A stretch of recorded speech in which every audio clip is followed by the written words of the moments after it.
Try something a little different today. Got the VTuber keyboard stream going. Wow. Thanks for resubscribing, Cat. Oh shit, I still gotta change that sound. Oops. Sorry. Anyway. That's my TF2 hit sound.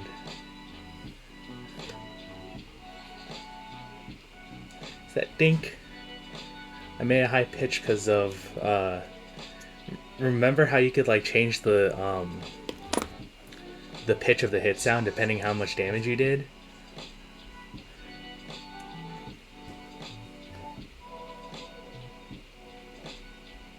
That's what we're doing.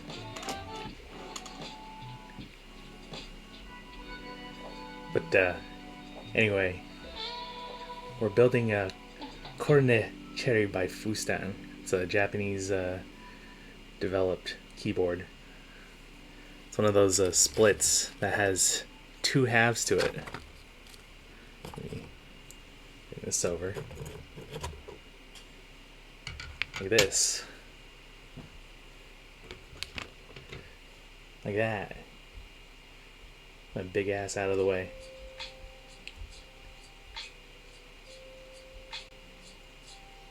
Shrink. There we go. There we go. So typically these PCBs they come just like bare, and we'll have to solder on all of the little components and stuff. But recently they've started offering them pre-soldered like this, so that shaves off easily like 2-3 hours of time off of the build. All I gotta do is just finish lubing my switches here, and then we're good to go.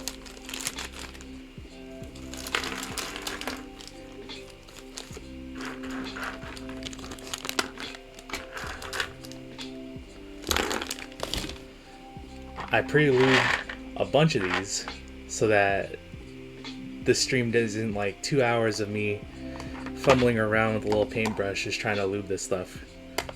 So hopefully this isn't that long of a stream. So still have like maybe 15 switches left to go.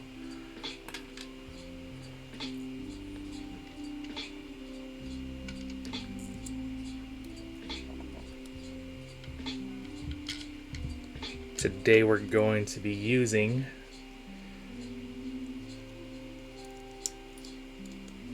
the same blend of stuff that I usually use here.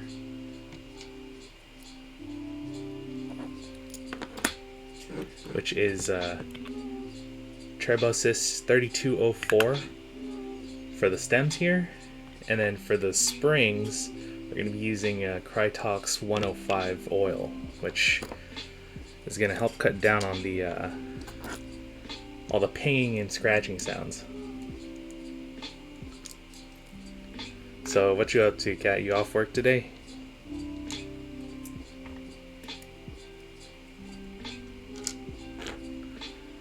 Let's see here.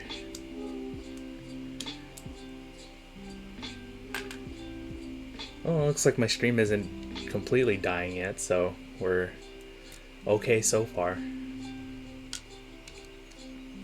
Gonna flip that over.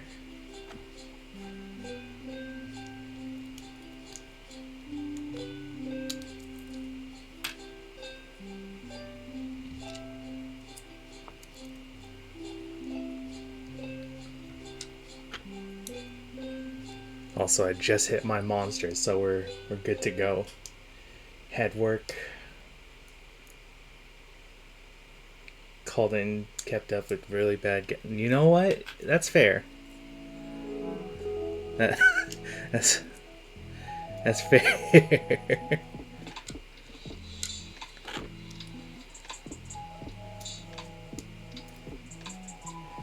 find anybody to cover my shift because our department is tiny as shit. You know what? Hashtag relatable. So usually for our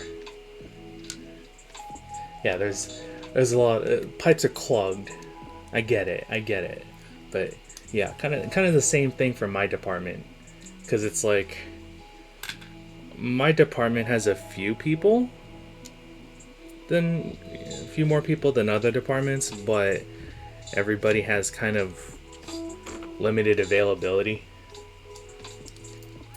A couple of them can't fill in on short notice because they live like half an hour away to get like cross a bridge and stuff.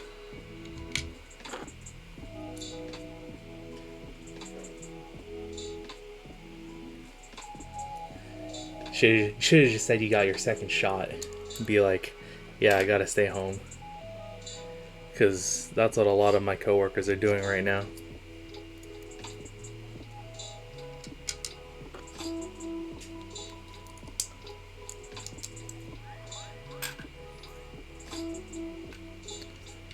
Alright, almost. One more.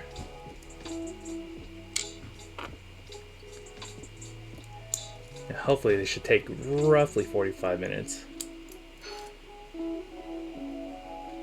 Oh, they know. Oh, okay. Oh, damn.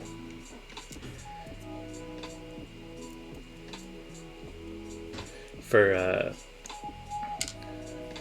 me, I got it through the city. Cause my hospital, or the hospital that I go to, they weren't taking appointments for anybody under 55 at the time, so I just went to the city because they were kind of opening up things a little bit faster, so I could get mine a little bit faster.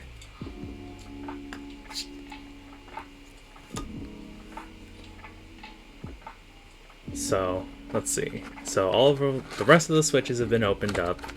We're going to be using these Dan Keebs silicone switch films. So these act as a gasket to go in between the top and bottom plastic housings to make things super tight, and also so that they fit a little bit better, or sound a little bit better even. So I've been working with these for the last couple hours. This is a different brand than the stuff that I usually use. Be real honest with you, I kind of don't like it. It's kind of hard to work with.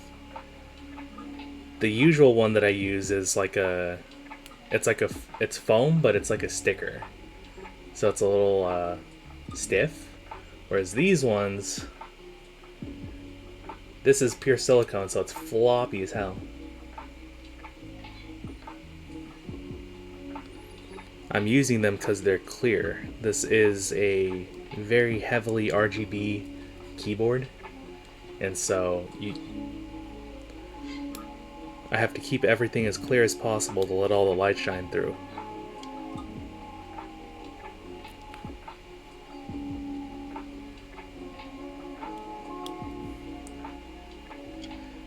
Not gonna lie, this is also kind of a test to see if my computer can handle taking both like camera and my avatar at the same time. And also because I haven't shaved.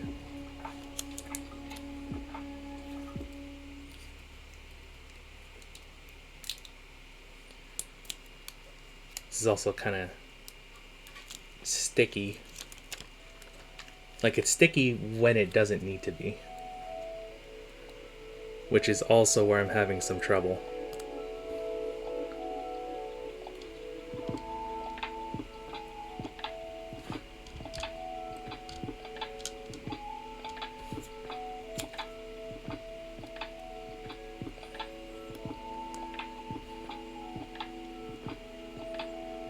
But I will say that it makes the switches sound real nice.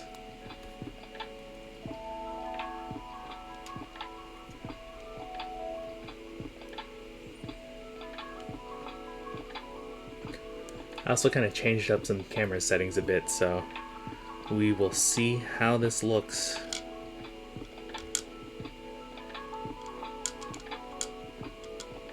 Good. Stay flat. Stay flat.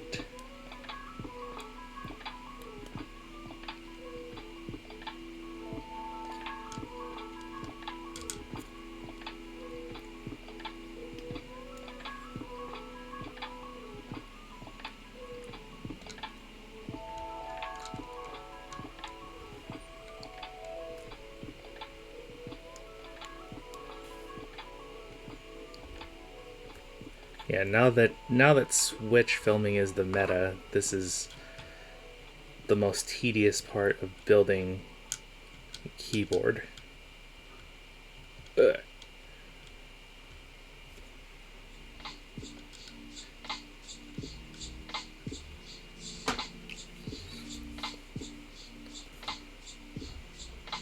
Let's see, all the films are done, so I can go ahead and put this away.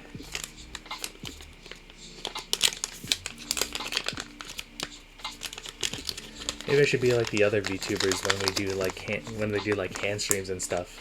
I'll put gloves on. Put those white jewelry gloves that I have. All right, next step here, we're gonna go ahead and lube up the springs. Don't need a lot. Just need to do.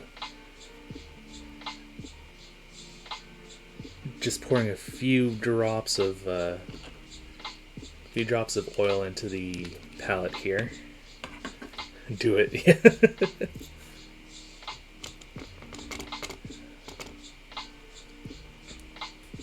I probably will next time. I know I can type using gloves because I have to do it for work a lot. I don't know about building with gloves on. So we'll see.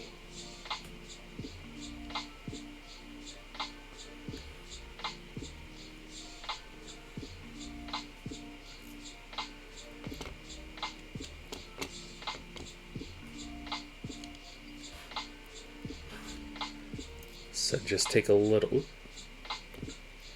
just dip the end of the spring a little bit in the oil, kind of swirl it around, and then kind of dab off a little bit of the excess here. I dab, but I don't have my hand tracking on. Dab. Oh.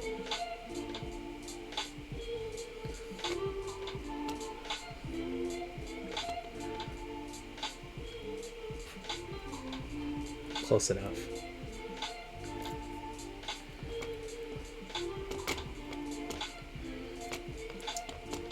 Honestly, I don't really have a preferred method of like spring lubing, or rather something that is like super, like is like the way to do it. What I do know is that most of the lube has to be on the bottom of the spring, like I'm doing right now, to reduce the spring crunching and the spring noise, just in general. However, past that, some people like to lube the springs with like a grease, just like the stems, because it stays on. Some people like the oil like I'm doing because it's a lot easier. I think, quite honestly, if I could do the entire Switch using oil, I'd like that.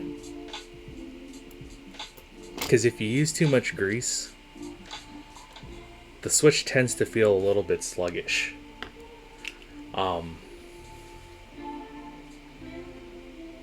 Sluggish is in like, sometimes it doesn't return as fast. Like, especially with lighter springs. Like these are a 62-gram spring, which is medium to medium light.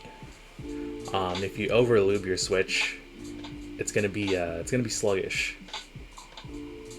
Like you're gonna feel a little bit of drag, like going up and down, kind of like slicing through butter, but like both ways. Like it's super smooth, but it's not going to be as fluid, if that makes sense. And for me, when I play stuff like rhythm games and all that with my keyboard, I prefer having my switch be responsive, like having my keyboard be responsive versus having it be as smooth as humanly possible. I mean, it might also be kind of the way that I lube my switches, because I do kind of overdo it, but I compensate for that by using a thinner lube. So all the springs are lubed, so now we can go ahead and get to the part where we start painting the switches with our 3204 grease here.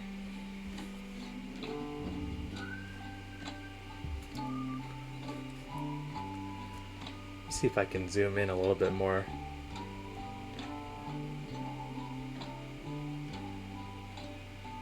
Look at quality.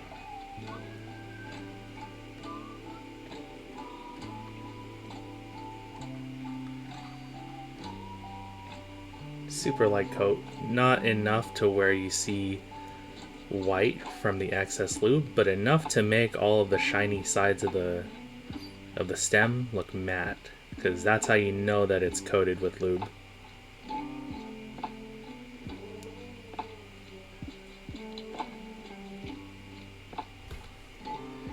So just coat all four sides and then just drop it in.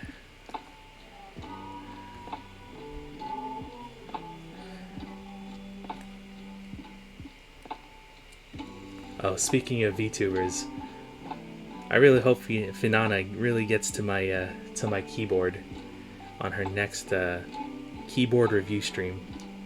I spent like an entire hour using Photoshop for its intended purpose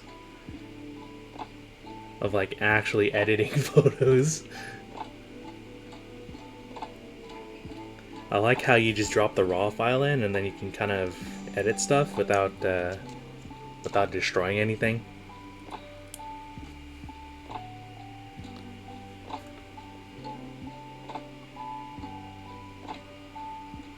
But she was reviewing keyboards for 2 hours and got through maybe a quarter of all of the people that had submitted up to that point.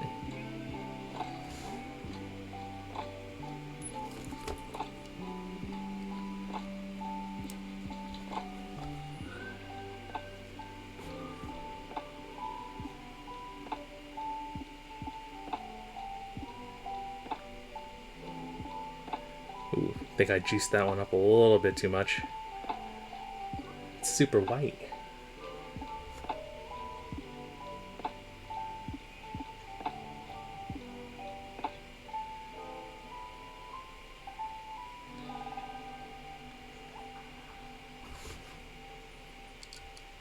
To be honest, I'm also doing this stream to kind of spend some time before my monster kicks in, and then I can go out to round one and start mashing buttons.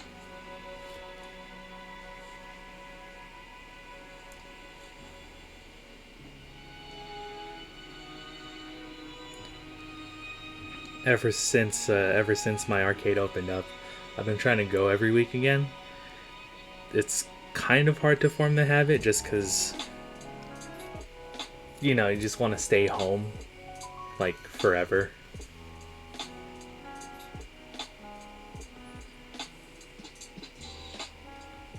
Wonder if they'll ever open up the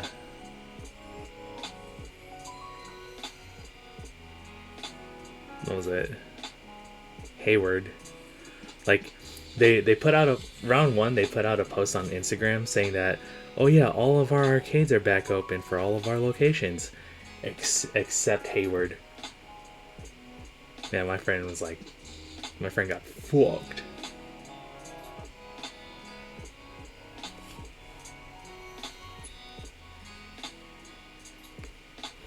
Wait, put on some lube without without grabbing the stem first.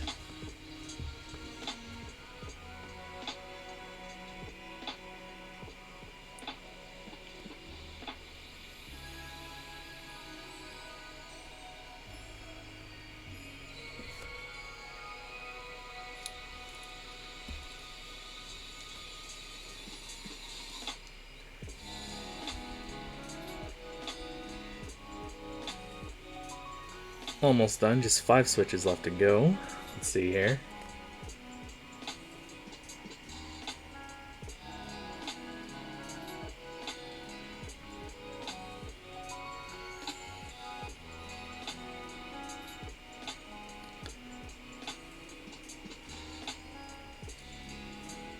These switches I bought from One Up Keyboards over in New York. Specifically, they're unlubed from the factory, which makes it easier for keyboard modders to kind of apply their own desired techniques. Honestly, it hasn't made that much of a difference for me, because whatever factory lube has been on other switches, I've just been able to brush over it and lube no problem. The main reason I bought this is because the housings on these things are just completely clear. Again, this is an RGB build, so that 100% is going to be what this is about.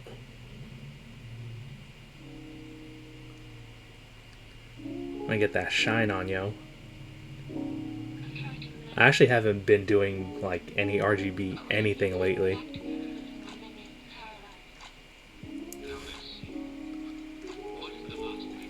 So I'm looking forward to just blinding myself.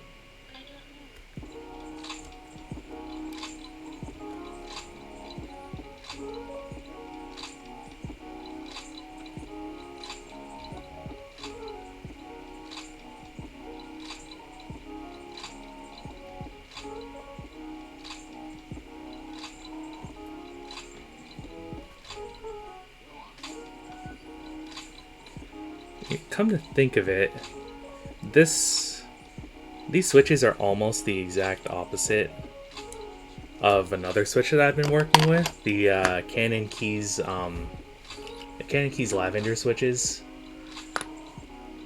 Same manufacturer, but instead of like a completely clear housing and a purple stem, the actual housing of the switch is purple, and then the stem is like an off gray, like an off white kind of thing. I think I have one.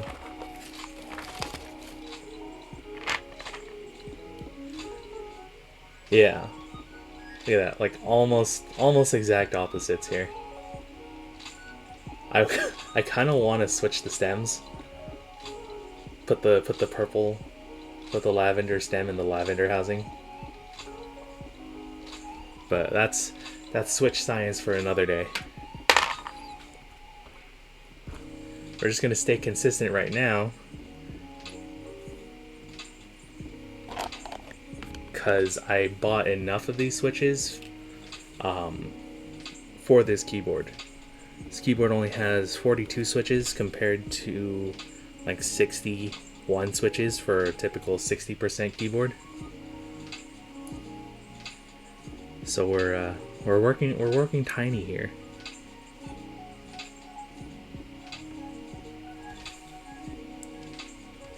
All right.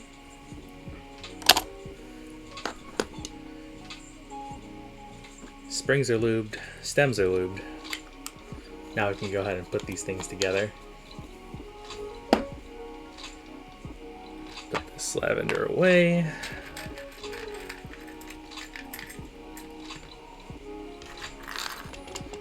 Put the lube palette away.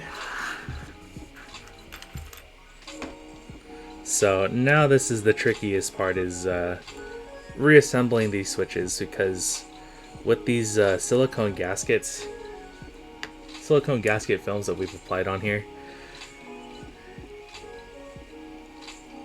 they reduce the they tighten up the tolerances between the switch housings, but it's also a little bit harder to get them to close properly, because the films are so floppy that sometimes they get in places where they shouldn't be.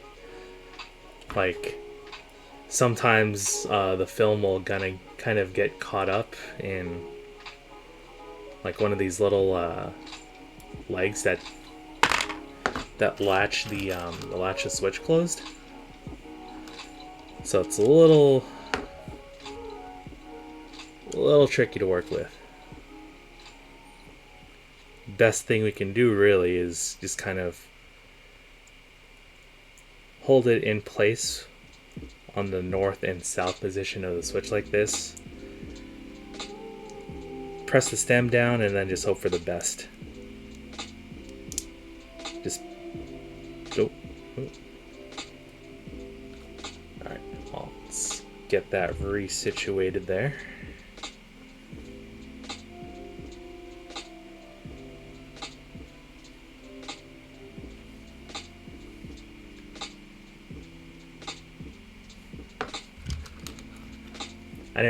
I didn't realize that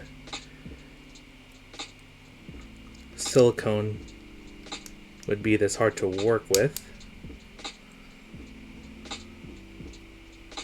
but it just do be like that sometimes.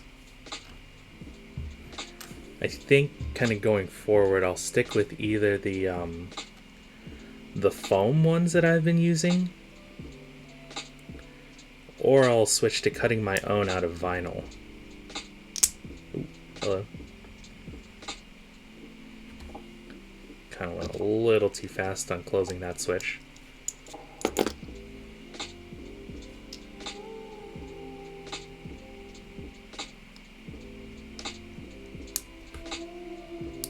There we go.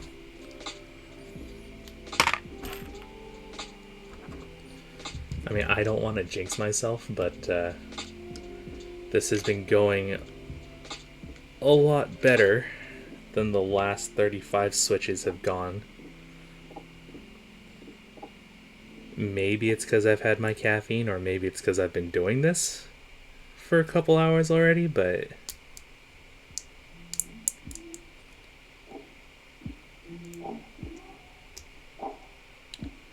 oh yeah, I'm jinxing myself. Hey Toshi, how's it going? Long time no see. Hey, you know what? I should have called you up. I was in Reno last weekend.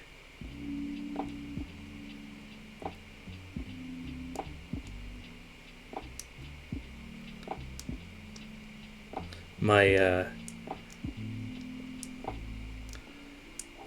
oop, hello. Gotta sit that back down here. I think the lighting might be a little too harsh. Let's pull that away. Yeah, the Reno round 1 is actually really clean. Like, I really like it.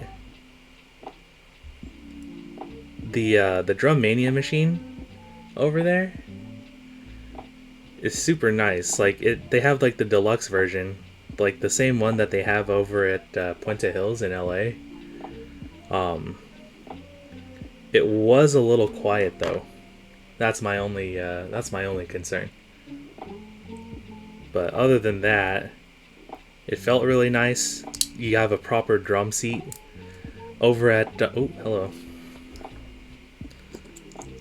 Over at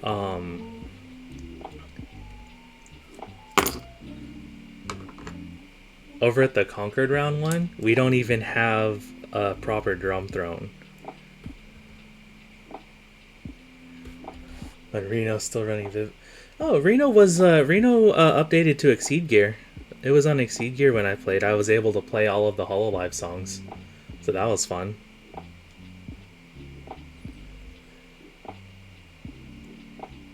And the Beatmania cab was fully updated too.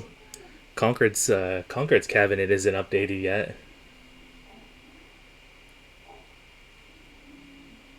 Or rather, it wasn't when I went a couple weeks ago. So this is kind of the trouble that I was having earlier with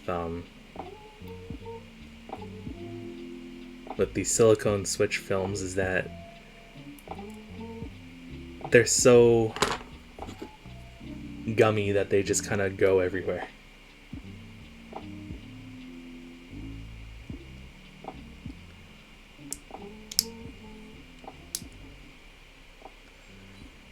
But yeah, reason I was talking about it is because I'm about to go to round 1 after this. Like the card readers, the card swipers work way better in Reno. Like they read even before you finish sliding your card across.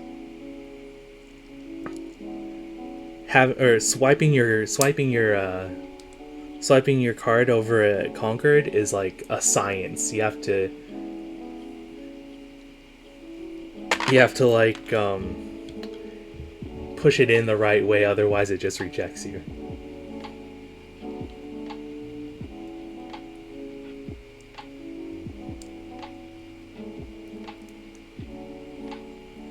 Alright, come on.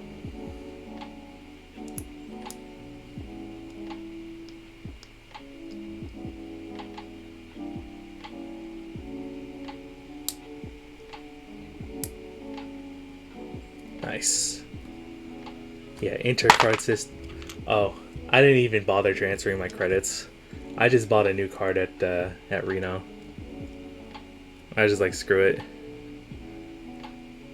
I think I still have like 40 on there.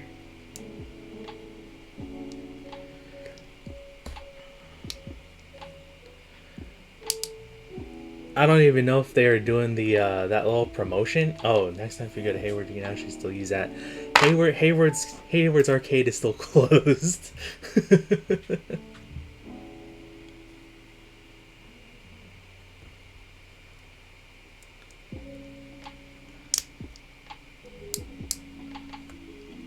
Oh, okay, gotcha. Like those are Hayward's part of the new card system. San Jose still uses the old card system, right? I think I was able to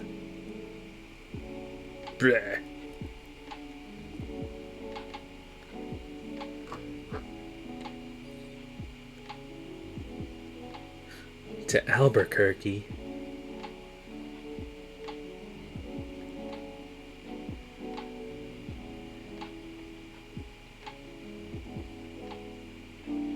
Okay, yeah, the embed system, yep.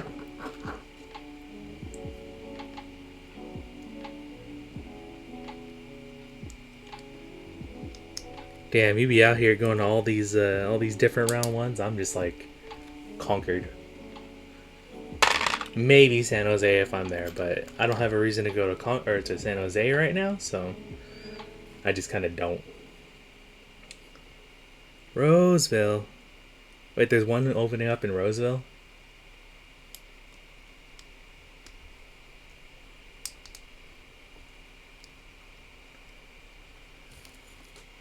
Whoops.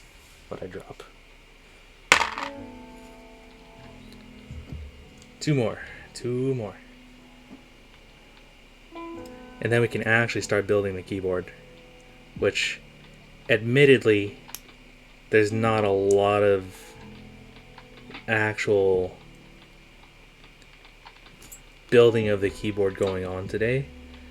This is a hot swap board, which means I don't have to actually solder the switches into the keyboard.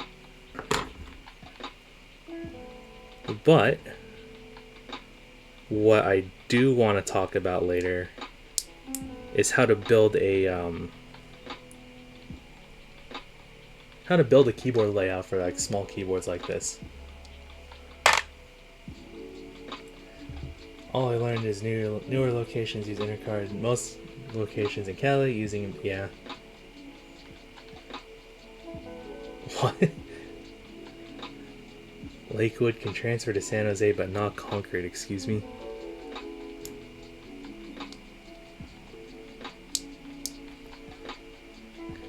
Some peanut butter bullshit right there.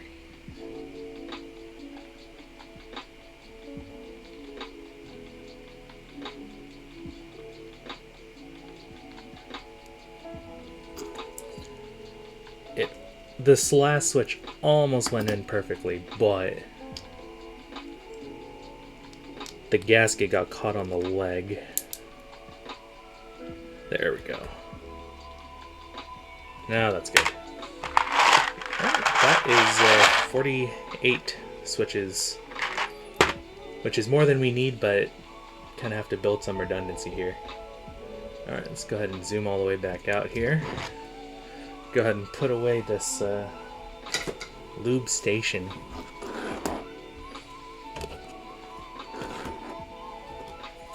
And go ahead and go to the real meat and potatoes. So, let's see, you got all the hardware. Got our switch plates. Oop, that goes that way. That goes this way. These are frosted acrylic plates, which means that these will also be showing a lot of RGB all the way through. The OLED covers. And the back plates. The real meat. So first thing up is, well, let's go ahead and just solder our Pro Micros on first. So these will go upside down like this.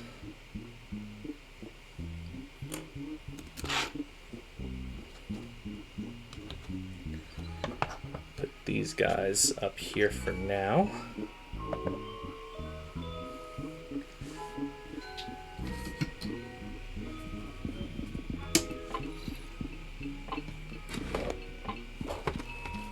Whoops, face leak.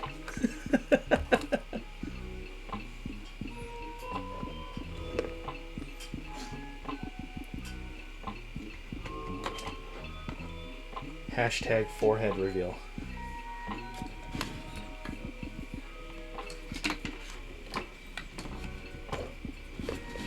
Got two. Get my soldering iron.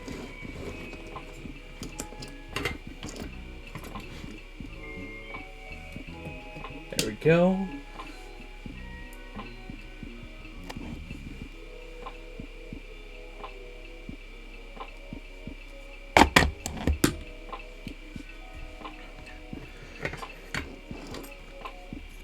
We're gonna bring this iron up to 270. 270 should be Fahrenheit. Also, always make sure when you're soldering, you gotta have a fan blowing. Gotta extract all these fumes coming out.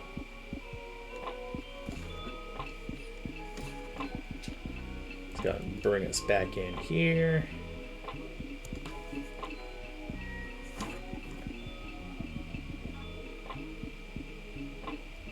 Come out a little bit. There we go.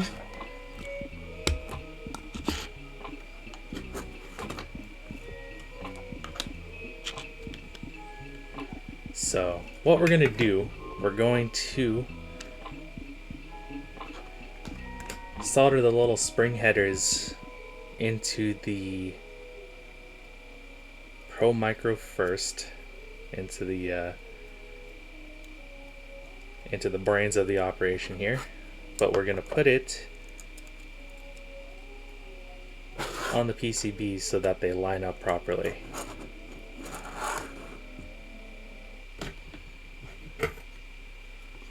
Reno and oh, there's one in Vegas? That's pretty sick. I didn't know that. Diego Vasquez, thank you for the following. You are actually follow number 69 according to my friend Kat. So congrats. And also nice.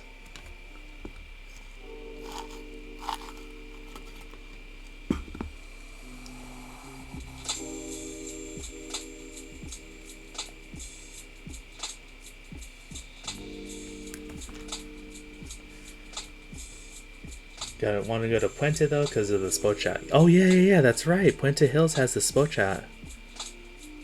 It's kind of an interesting idea.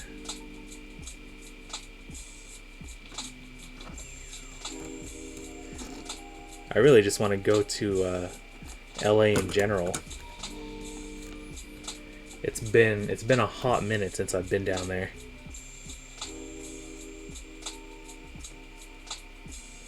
Gonna solder the 4 edge pins first. That way they stay stabilized.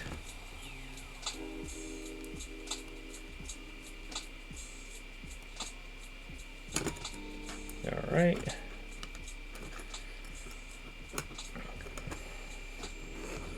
Yeah, now that everything's kind of like all lined up nice and straight. Yeah. Something like that. Yeah, so yeah, we are good to solder the rest of it. Oh, thanks for the bit. I think that's my first bit. Bit 1.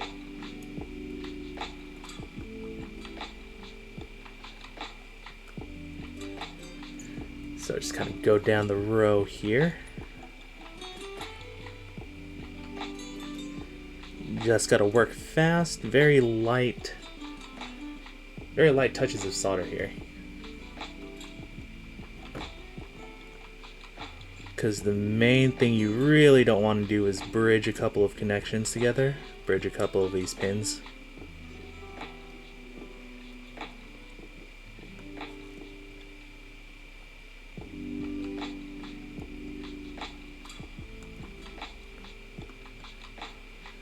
One more for this row.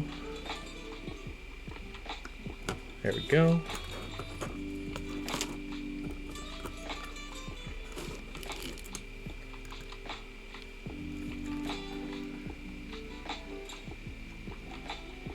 I also miss the boys down in LA.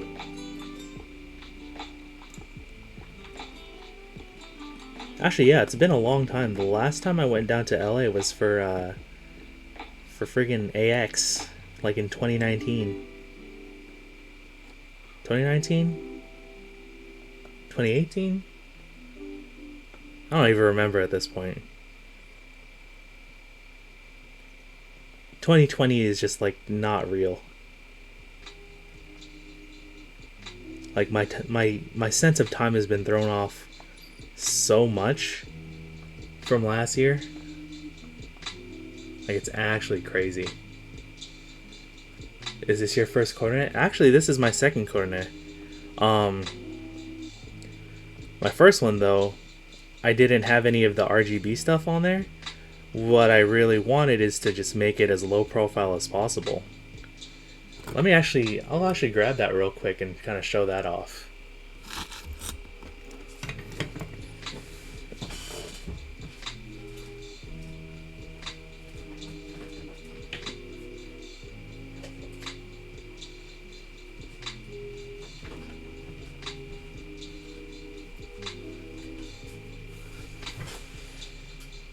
You got one too? Oh hell yeah.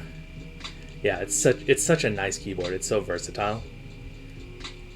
Like, it has just enough keys for me. I want to say that before this, I thought the plank was like the smallest number of keys I could go down to, which is like 48 about. Yeah, 48 switches. It took me a while to kind of get used to not having like pinky mods, like control Windows key all like at my pinky, but it is a lot more comfortable now having them on my thumb. But here's my first Corne. I built it to be super low profile, So acrylic plates, it's got chalk black switches and MBK keycaps on there.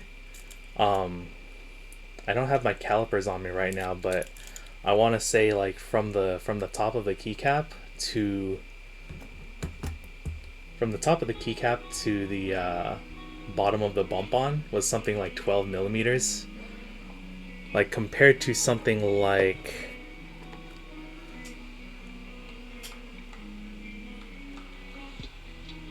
an MX chip, like a MX style switch, it's just about as high or just about as tall. Like from the top of the keycap to the bottom of the bump on. So it's like super low profile on the desk, and I can just like slip it in my bag. But yeah, that was kind of the design philosophy behind this one. With this corner today, I just want to be as flashy as possible and show as much RGB. And I'm also gonna put the OLED on top of the Pro Micro, so we'll have those screens on there as well.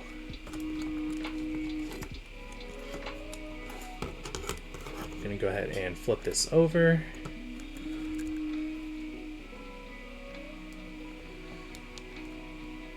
Solder one pin there.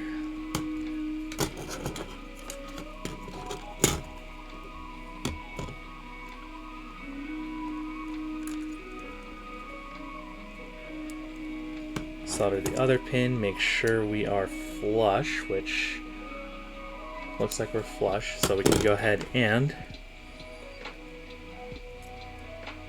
finish putting the solder on this back row, or on the underside here.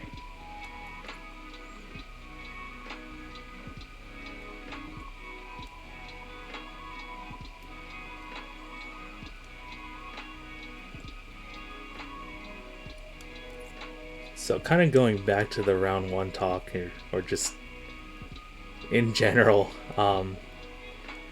when I went on my little trip to Reno, I was able to get a few things done because Beatmania 2DX recently was updated to a new version. So when that happens, you have to get your class ranking, your Dawn ranking back. I was able to just one-shot 7 Dawn, which is the one with the Safari. I was able to get that done, but I went ahead and tried 8 Dawn right after, and I got absolutely demolished. There's that one song that's at the end, Sick. The one that's like a 16 in Dance Dance Revolution.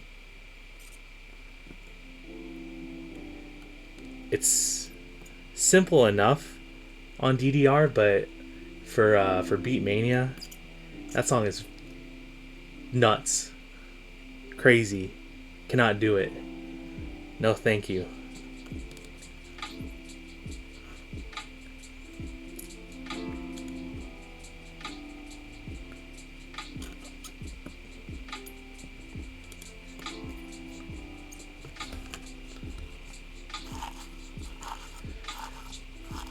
Always gotta brush off your, gotta wipe the tip off the steel wool. Alright, that's one side soldered. What I'm gonna do is I'm gonna, actually no, I think I have to solder the OLED on before I test the switches are all working and everything. Because there was something with the firmware when I was building another keyboard recently where it was, or no, it was actually for the Corne. So there was like a little thing with the firmware where it was like, it would be really, really slow and sluggish, the keyboard, until I built the firmware with the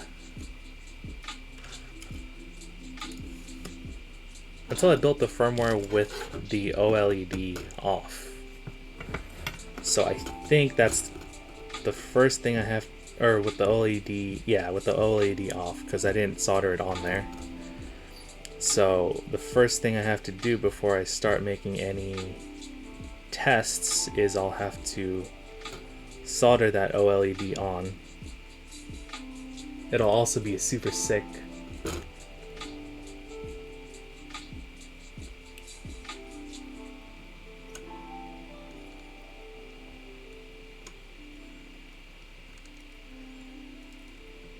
So kind of going back to the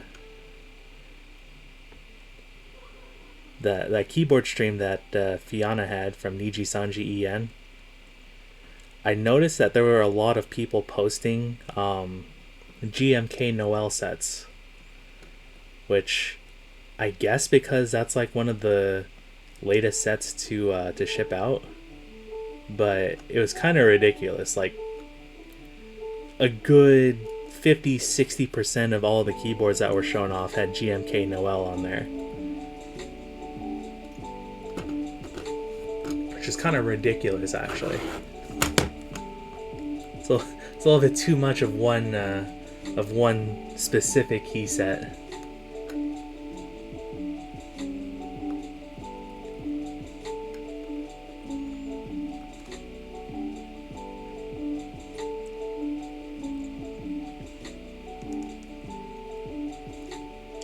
I like pastel blues and pinks and Hiragana Legends as much as the other guys, but you gotta flex a little bit. The one that I showed off was my Atlas, the 5x12 ortho. I had GMK Delta on there, which is like one of those sleeper sets that nobody really purchased until it came out, or until it actually shipped, and everybody was like, "Oh wow, that was actually kind of cool." You know what other set was kind of like that? GMK Olivia. The first run of GMK Olivia, not a lot of people bought it because not a lot of people were like super into rose gold, and then it came out, and now suddenly it's like the hottest set of all time.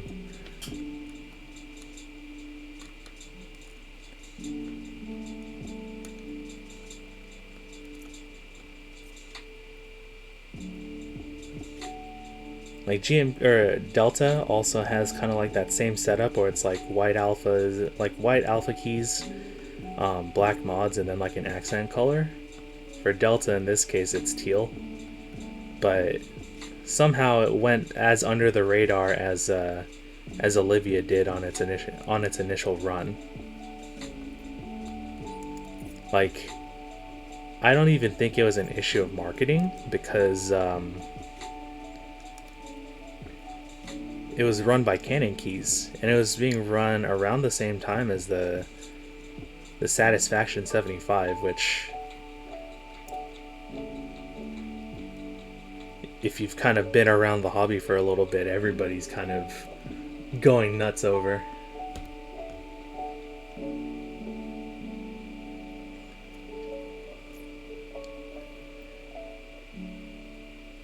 But I guess it was because it was more like a greenish teal rather than like a cyan from like, you know, GMK Pulse or like Sky Dolch, like with the cyan Legends. Because it was a different color, not a lot of people were super hot on it. Now look at us. $400 resale, something like that. Let's see.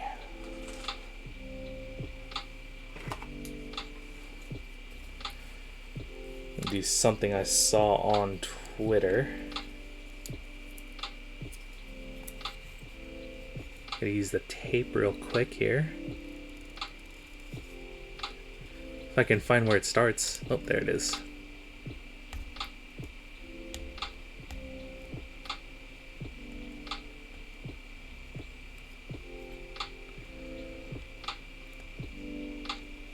I think I gotta use the good tape for this.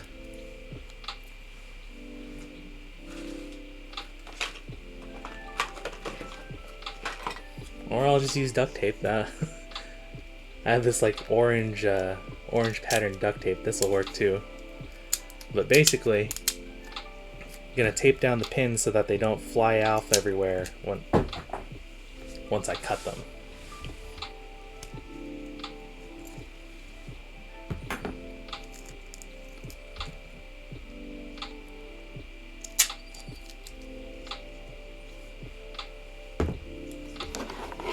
There's the scissors.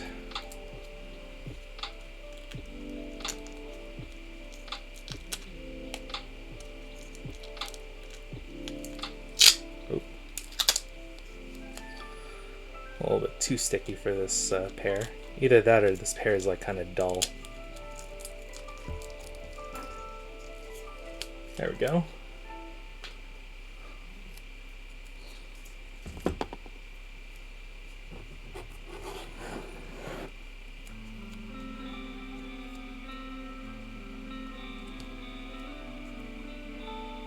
How did it go? It was like cover the tops of it like that, so that when we cut the pins,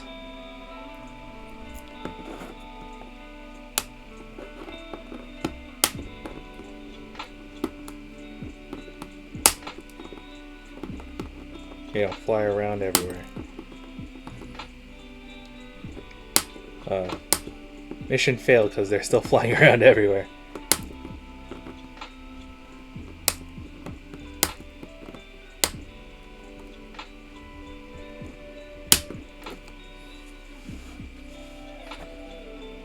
We'll skip that for now.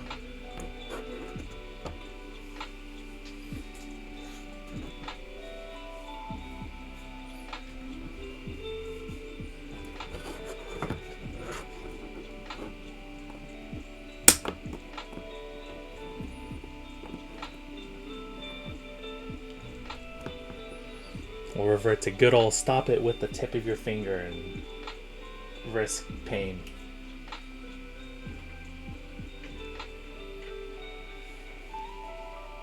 Actually, let's do this.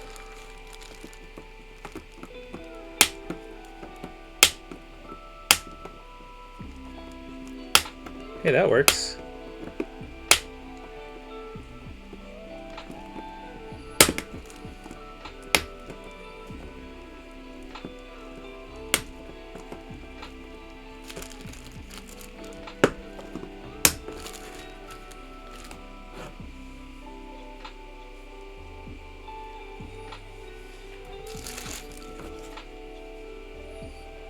I'm probably really dulling these flush cutters by cutting metal with them, but gotta make do with what you got.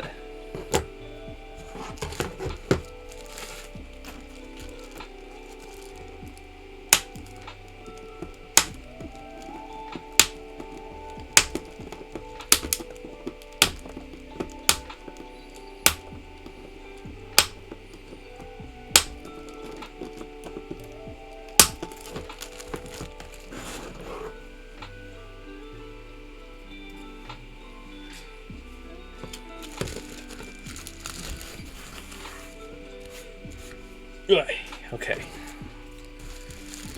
One more row to cut down.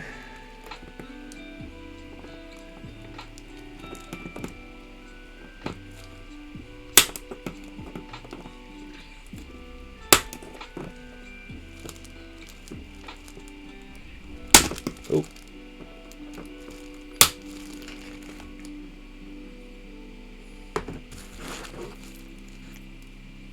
I'm going a little bit too ham by cutting like 3 or 4 pins at the same time. Should be fine, right?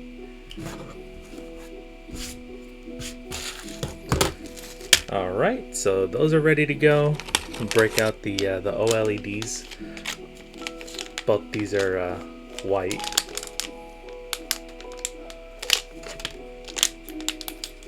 I think like these aren't like very recent purchases. I got these OLEDs like a really long time ago, back when somebody was doing a group buy for the Helix keyboard, which really similar, split ortho keyboard, kind of like this, but without it. Excuse me, without any columnar staggering, like where the columns are kind of higher to kind of match your match the natural curvature of your fingers.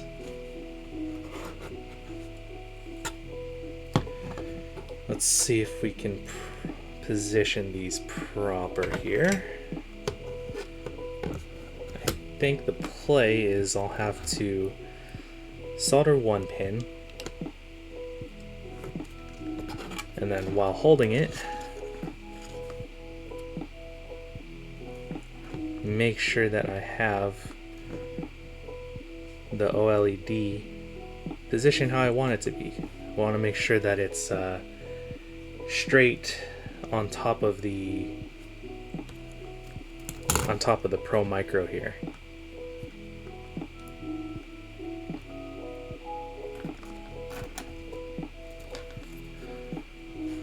Let's see.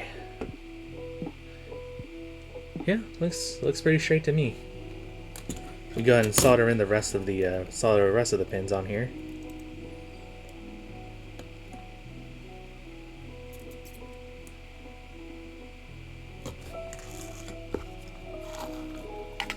I think I put a little bit too much juice because I'm seeing some yellow flux residue on here, but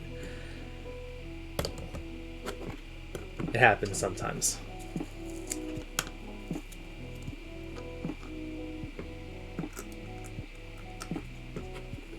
Alright, got the second OLED set up.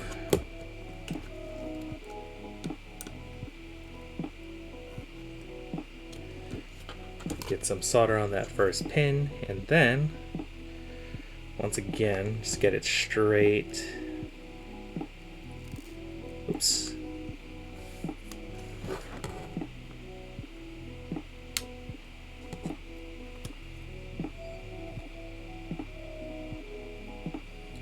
Straight on top of the PCB here.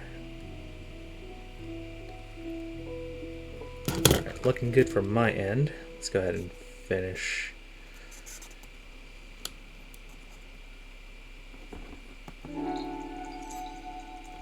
Oh, hello?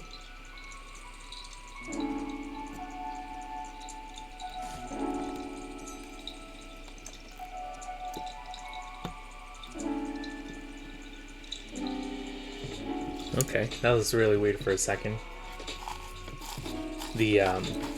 That last pin kind of wasn't taking the solder for a second there. So let's go ahead and we'll do our first actual plug-in test here.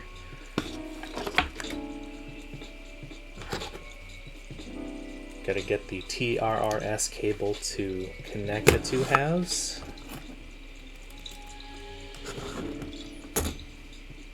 And then, our micro USB cable.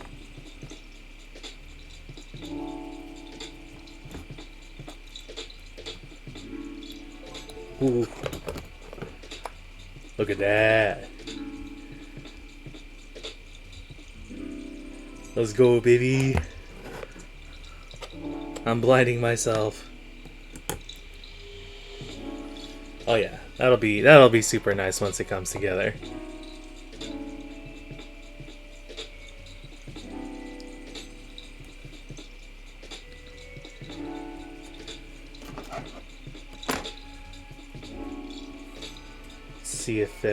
Let's see if it'll respond to some typing.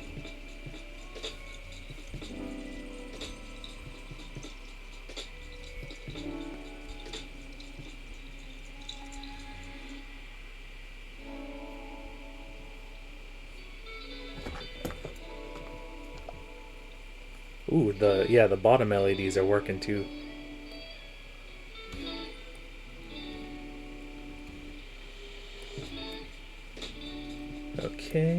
Okay.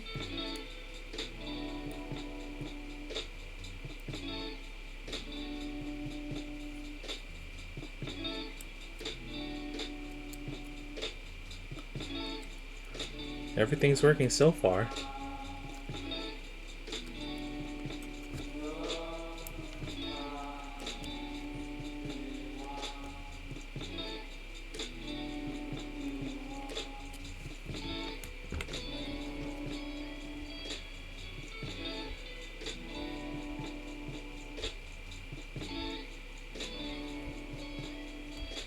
let's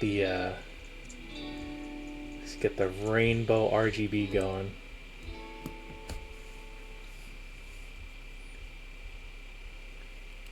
That's what I'm talking about.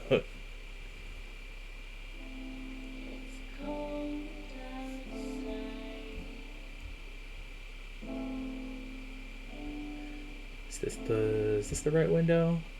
No, it's not. Oh, yeah, it is actually. So we're using VIA to program the Corne today. It's a little addition on top of QMK that lets us reprogram on the fly without having to reflash the firmware every time. And also it'll let us kind of control the lighting without having to hit buttons. Let's see if there is Snake 6. Whoa.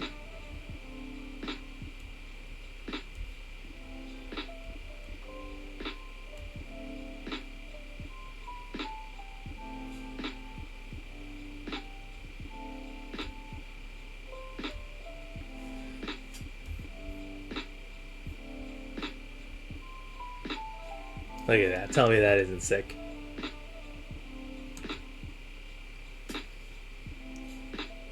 I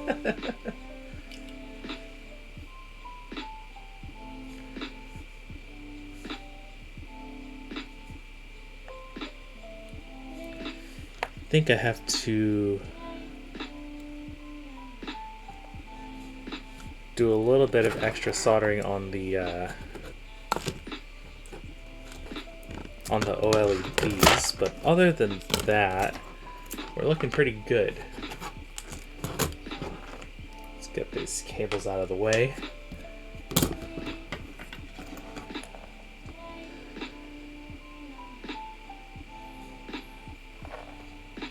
Just want to make sure I'm not like bridging any connections or anything like that.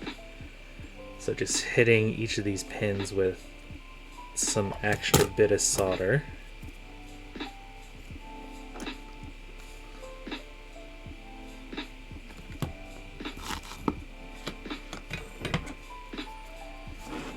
That should be it in terms of soldering, and then now we're just going to go ahead and put everything together.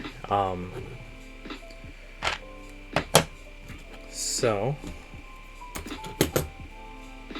let's get this acrylic peeled off. This is a matte. These are some matte acrylic plates I got cut at keyhive.net or .net, keyhive.xyz.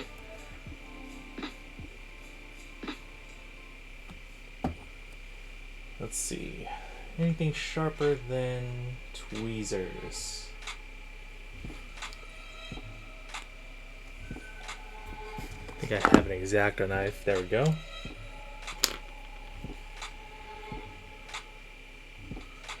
Just take this real quick.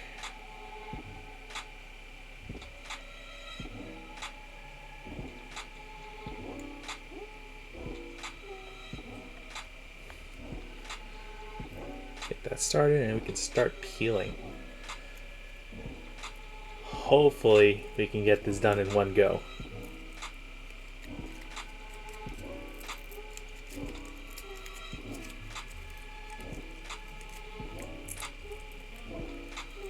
Oh,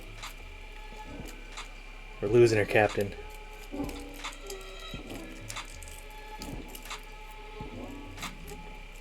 Come on. Come on, baby. Come on, baby.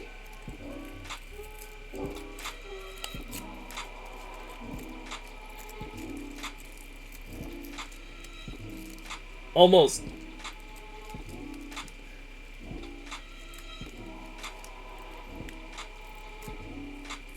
Let's go. Awesome. So that goes on that side. This goes on this side.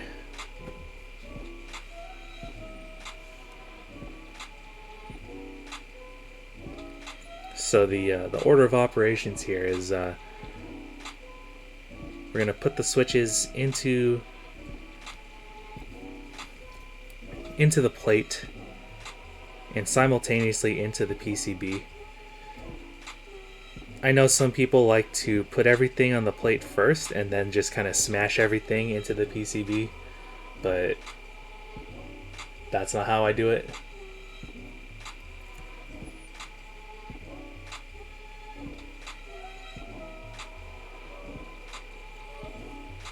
Come on.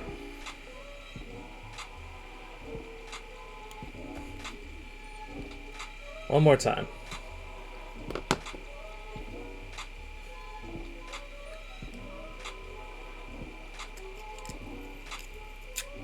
Ah.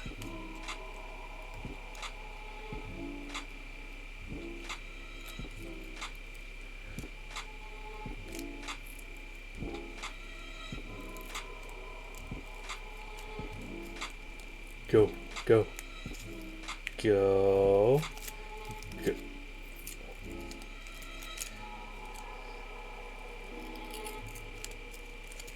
Oh, I can feel it tearing.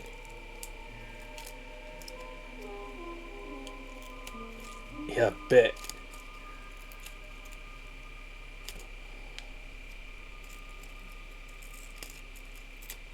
Yeah. Come on, almost there.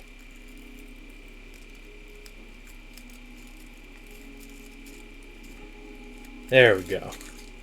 So these ones are frosted, like matte clear. I don't know if you can tell from that perspective though, but it's only frosted on one side, which that for us is going to be the one that shows up on top, just in time for the peeling bit. Hold on, because the bottom of it is still reflective. So having the frosted bit on the outside is going to diffuse the light and also keep fingerprints off, because having that matte sort of frosted finish attracts less fingerprints. Let's see, get those covers out of the way for now. Let's get some switches installed. So what I like to do first is kind of get a couple of switches in like all four corners.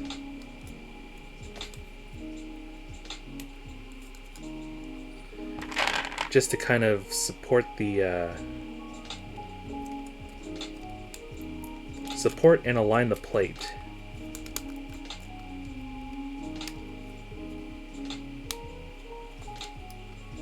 Oops, pin's bending. Yeah, support and align the plate before the rest of the switches come in.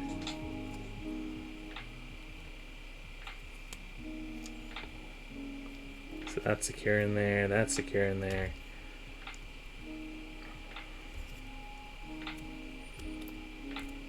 Because trouble with like these 3mm acrylic plates, 3mm thick acrylic plates like this, is that the switch doesn't actually clip into the plate like it would on like a regular metal plated keyboard.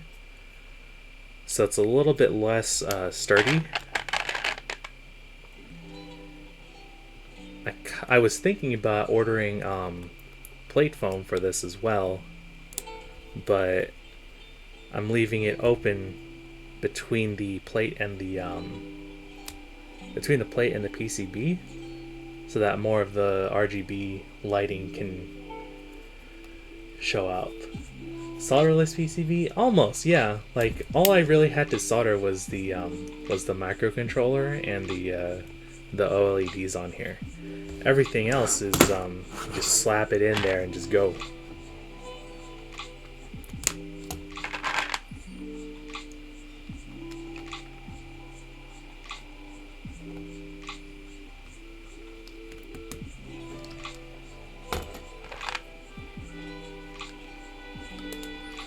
So actually, I think how we're gonna do this is we're just going to push everything into the PCB,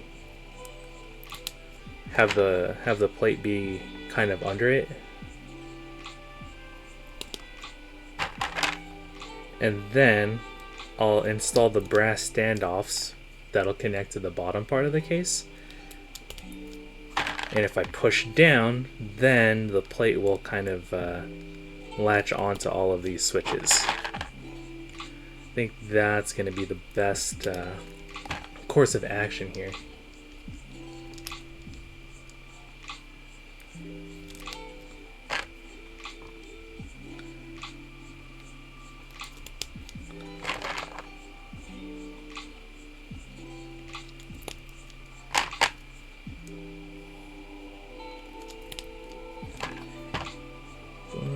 Three left, 2, and 3, 2, 1, 0.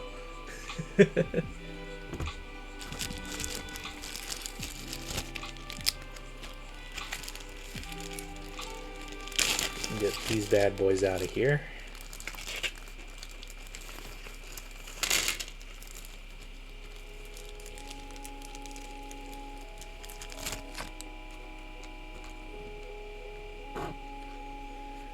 See, these all look like the same size.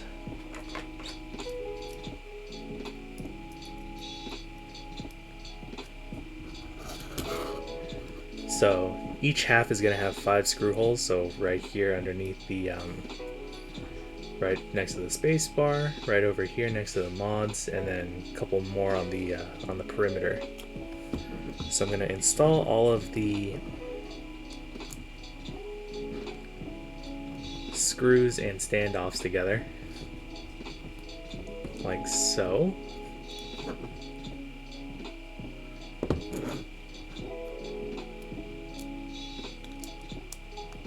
The screwdriver is mostly there to keep it in place while I screw in the brass standoffs by hand. Ooh. I'm trying to post links in here.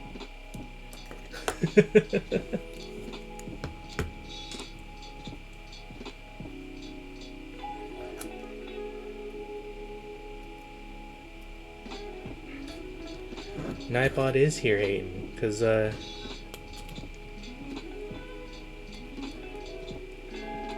already had a couple of those bots come in like, hey, you want to grow your followers? No, I'm a keyboard streamer. I'm supposed to have like 5 people watching at any given time. Do you think this is a gaming stream? Just trying to be chill.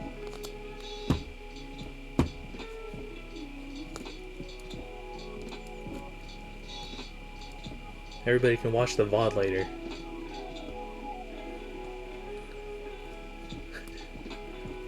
How about I slap your shit?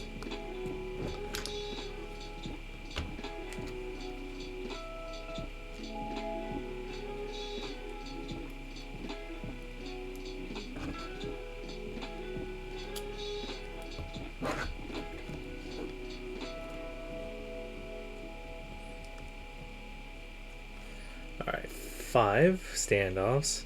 Actually, yeah, about that. Well, kind of a tangent, but kind of need ideas for like my Twitch emote. Now that I have an emote slot, I kind of need one.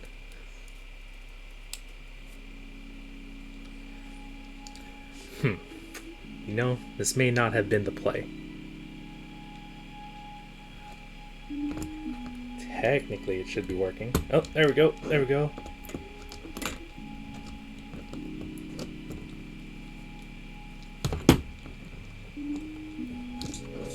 Just have to press down a little bit harder than I thought I was gonna need to.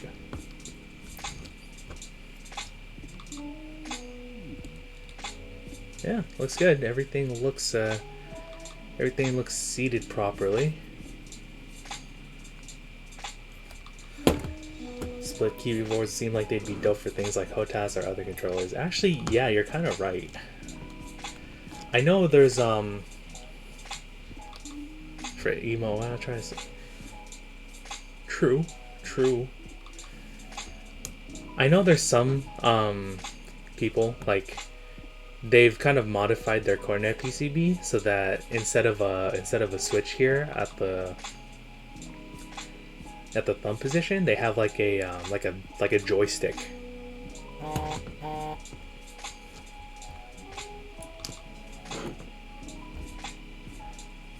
Just trying to post. I didn't even know I had vibration on. Okay. That's one. Let's go ahead and take care of our other here.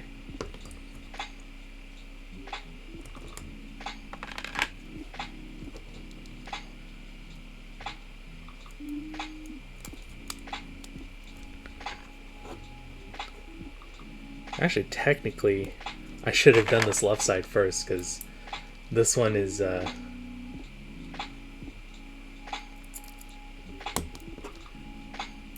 this one's the leader half, because this is the one that actually plugs into the computer.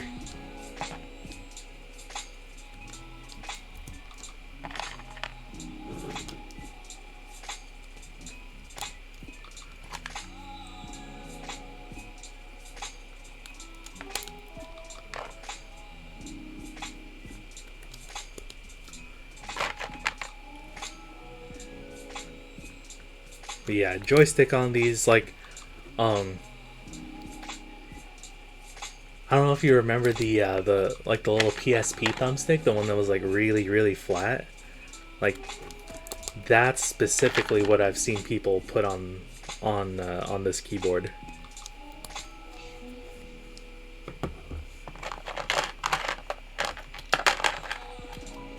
Kind of miss the PSP, honestly.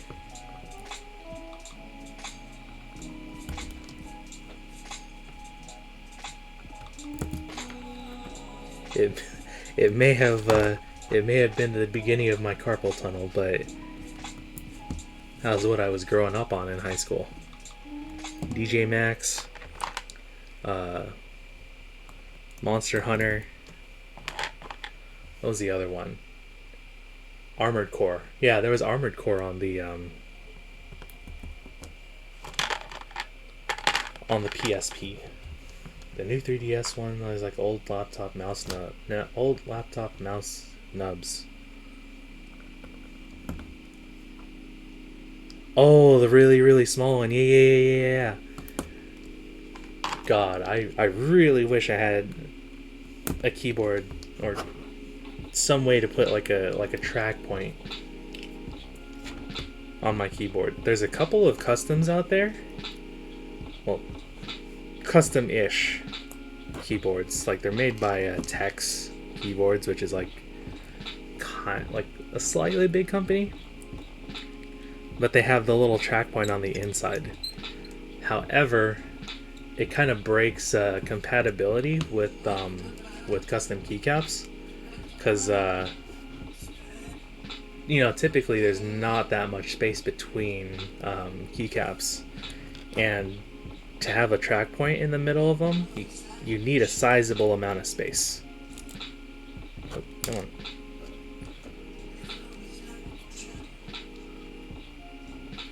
But I think if I ever design my own keyboard, I'll try and have like a little bit of room either by the thumb or like to the like offset from the index finger to put the track point on.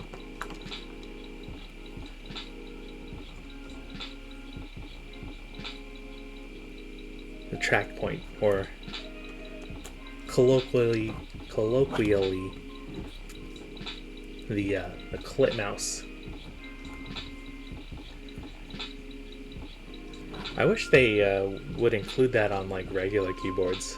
Like this laptop that I have right now is a Lenovo, but it's like the Flex 5, which is more consumer-y. I think they still put it on their business class keyboards, or business class laptops, like the ThinkPads and all that kind of stuff.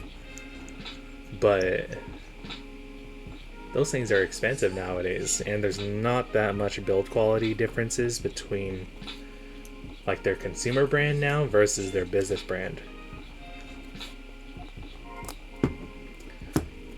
Especially now since they've switched to the same chiclet style keyboards that are on like the consumer brands. Miss my old. I had a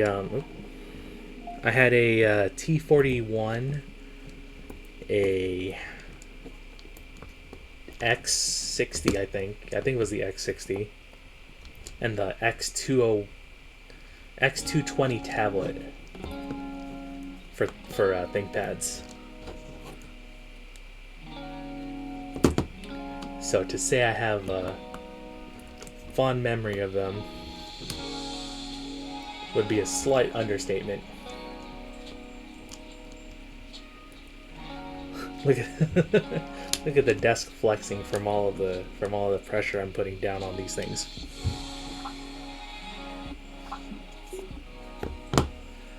All right, now we're gonna do the same with the back plates here.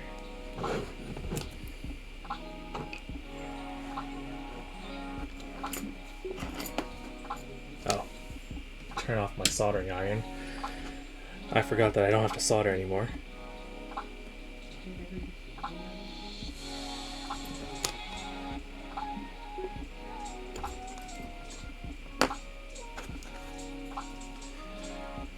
Since there's not as many holes in this sheet of acrylic, it's a lot easier to peel off. Let's go.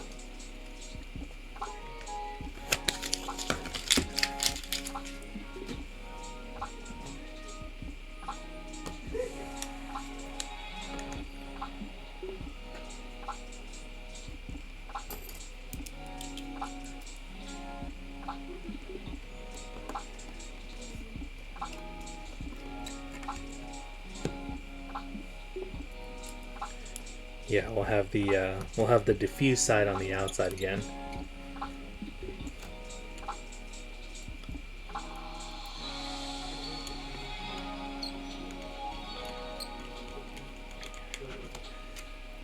So they didn't provide enough standoffs for me to install these OLED covers that would go like right on top of here, but I'm sure I have a few extra pieces of hardware just kind of laying around.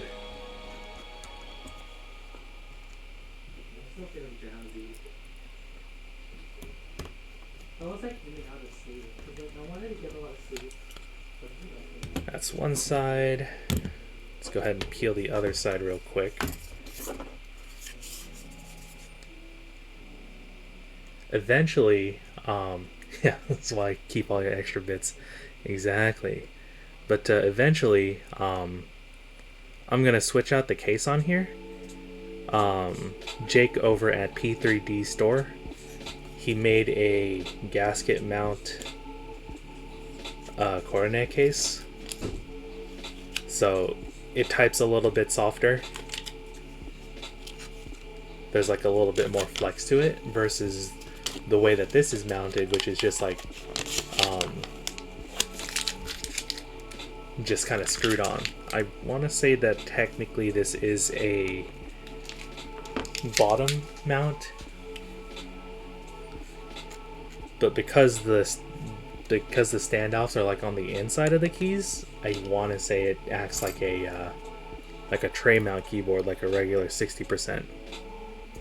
But the benefits of switching off the case is that one, like it's a little bit thicker, so I'll see a little bit more RGB, but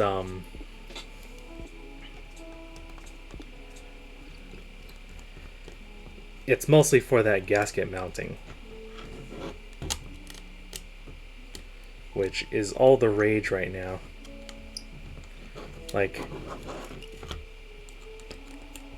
a solid like 80% of all the keyboards that are being designed and coming out right now are gasket mount. I mean, for good reason, because like it's a really good way to get like an even typing feel. you can get a lot of flex on your keyboard, which everybody likes. Kind of mutes the sound a little bit. Because traditional cases, especially if they're like aluminum or metal, if the plate is screwed directly into the plate, you get like a lot of pinging noises. So that gasket mounting kind of helps alleviate that a little bit. Oh, one extra screw. Put that in the screw pile here.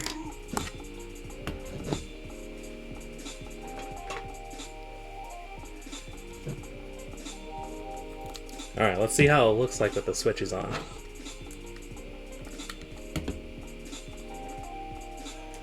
Cable.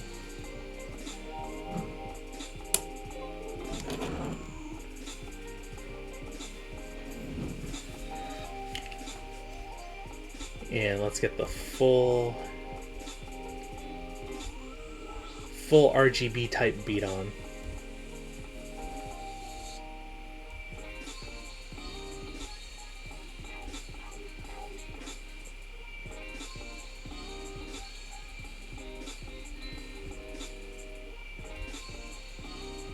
Whew.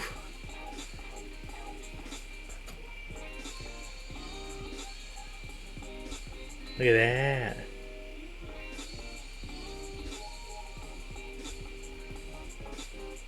Rainbow.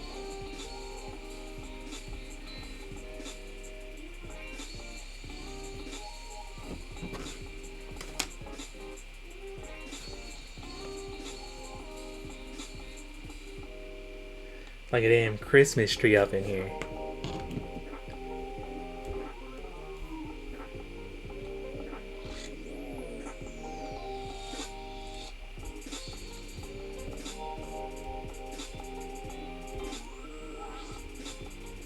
Let's see, let me up the vibrancy a bit here.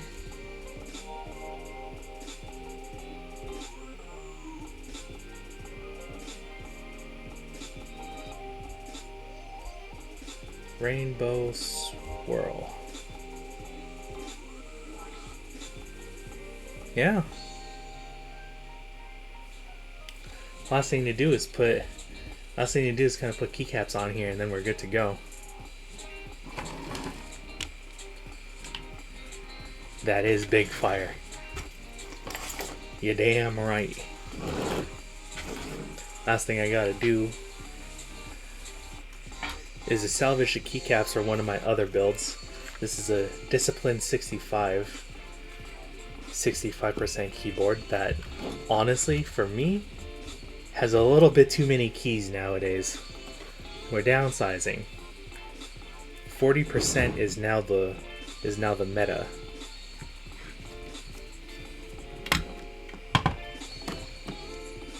This cable out the way.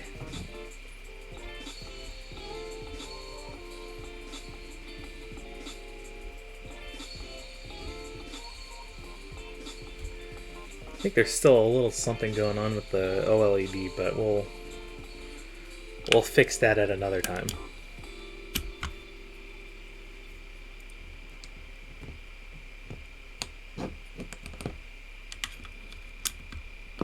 So these are the Escape Keyboards palm keycaps. I want to say it's the same manufacturer that did like the jelly palms like a little while ago. Like by a while ago I mean like 2018, 2017, like way back in the day. But they asked for another run, and what they're doing is they're adding additional compatibility keys for some other like weird layouts. The original group buy, all those many years ago, only had support for regular ANSI size keyboards, as in like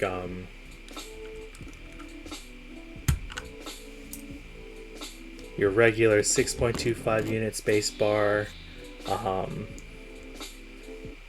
2.25 unit shift key.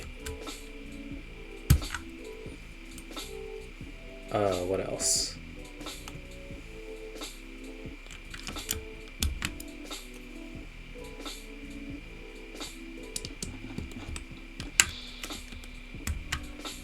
What am I trying to remember?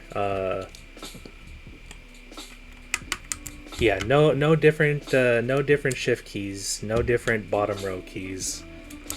Like these ones are 1 unit bottom row. Oh.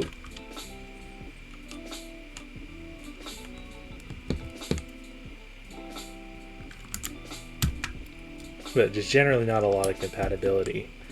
But they did a group buy to get some extra compatibility molds for the weird size keys that we use nowadays. The regular, sorry, that's a little loud.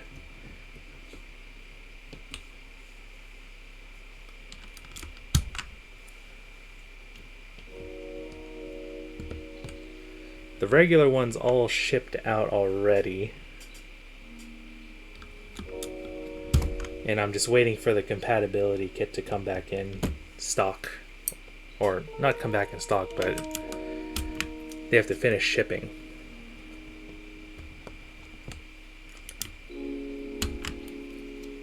I think they're on a boat to like Australia right now where they distribute all this, where they're distributing the new group buy.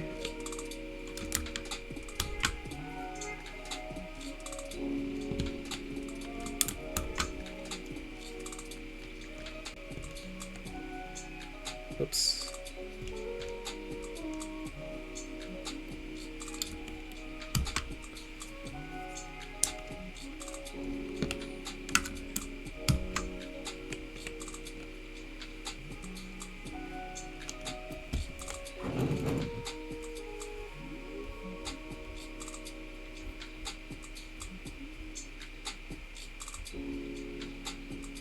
There we go.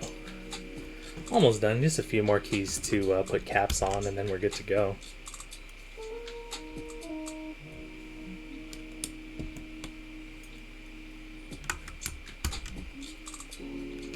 Yeah, I really like how the keycaps are kind of diffusing the light.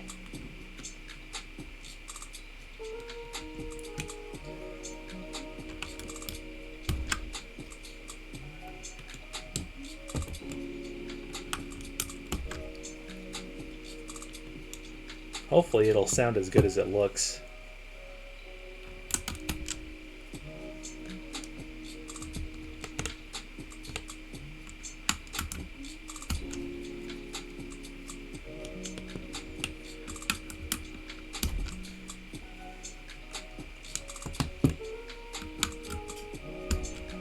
Almost like sugar cubes.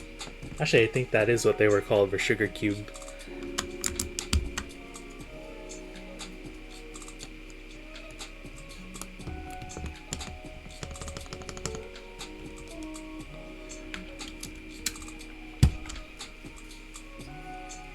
And space bars are the tab and pipe keys. You can go ahead and put this away. That'll go into storage, or maybe I'll sell it off somewhere. Oh, last little step here. Kind of remembered because it's kind of sliding around my desk right now. Just gonna put some little bump-ons on the bottom to keep it firmly anchored to the desk.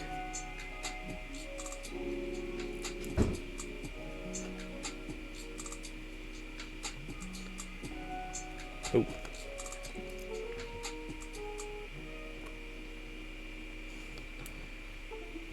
Oops. Give it a sec. Well, I'll just unplug that for now, so I don't accidentally hit any keys.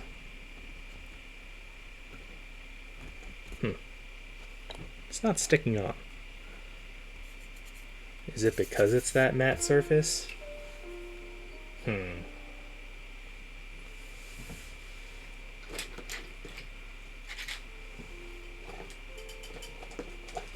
think I might need some different keyboard feet on here real quick.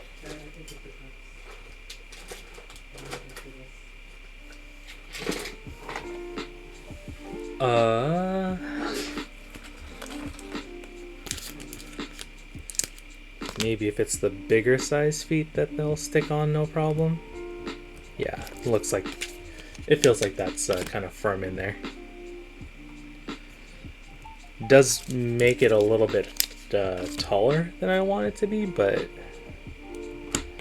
I can just get some smaller or shorter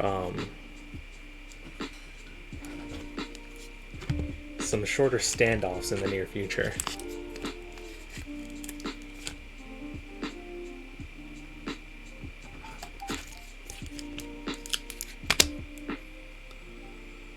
One, two, three.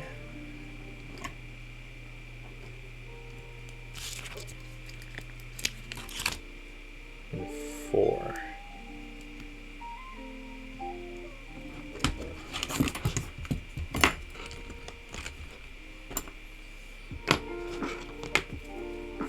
That's it, man.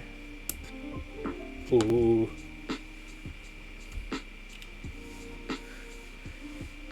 That glow loud as hell. That's pretty good. I'm turning some of these lights off. See what it looks like. Oh, hell yeah.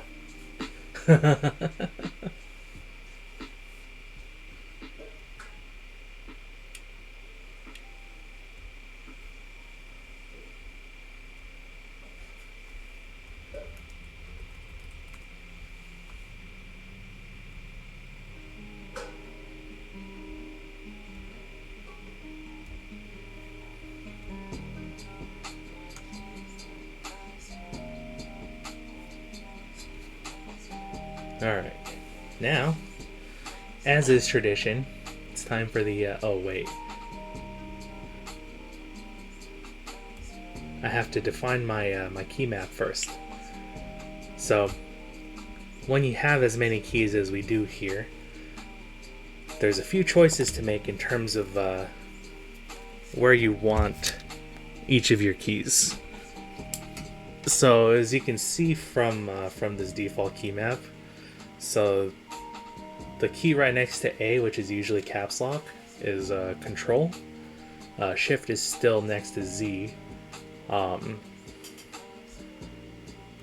me, I kind of do things a little bit differently, because what I do is I put a layer key at my pinky over here. I prefer to keep control and alt over here at my over at my thumbs, just because it's what I've learned from playing games and just kind of using keyboards in general is what I'm comfortable with. What I'll do over here though for the left spacebar, if I tap it, it's just going to be space. It'll just hit space. But if I hold it down, it's going to be another, what's the word? Another layer. So, like, for example, if I hold the pinky down, I'll be able to type numbers using the top row. If I hold down the space bar, I'll be able to type the FN keys, like F1, F2, F3, that kind of thing. That key down there at so these two will be the Windows key and escape. Bless. I don't know if you guys can hear that, but bless. We're gonna put enter right here next to the slash key, because that's been a comfortable position for me from when I used to use a plank. I mean, I still use a plank, but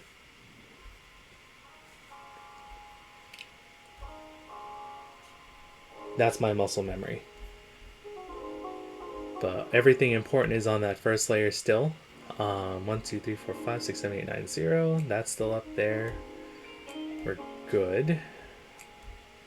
What I do here is I set the F keys right underneath the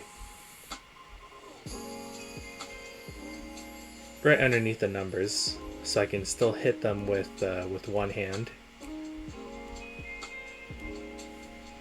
F11 and F12 are going to have to spill out to the side there a bit.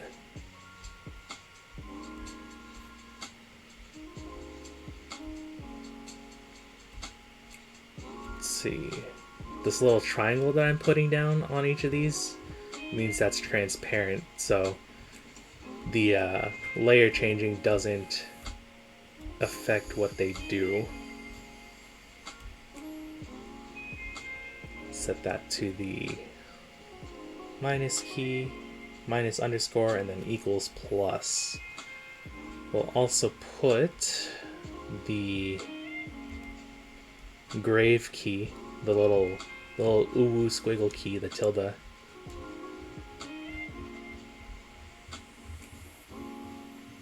where the, what's it called? Where escape is. I also put the brackets where the period and apostrophe are, because there's brackets over there as well. I put the pipe and backslash key where the forward slash key is on the regular layer, because that kind of helps me build my memory and reminds me where those keys are. The last thing that we need to do is I gotta put the arrow keys over here on my left, my right hand, where the home row usually is. So that's gonna be up. Where's up? Up. Left, down, and right. There's going to be a few keys that I'll have to define later, like the delete key, insert, home, end, all that kind of stuff. But this is enough to get me to a usable state. So we'll go ahead and close that for now. We'll pull up monkey type, kind of get an idea what our speed is for today, actually. Let me...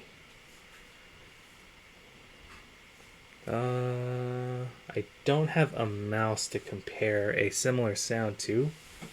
Do I have a pen?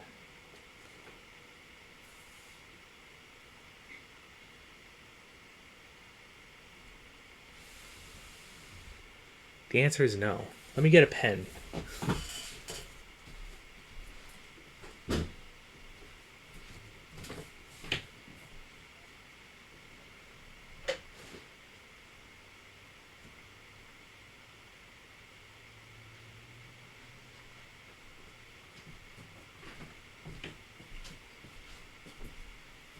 Yeah, it's not super necessary to have a pen, but it kind of gives a reference sound to, what the keys sound like versus anything else.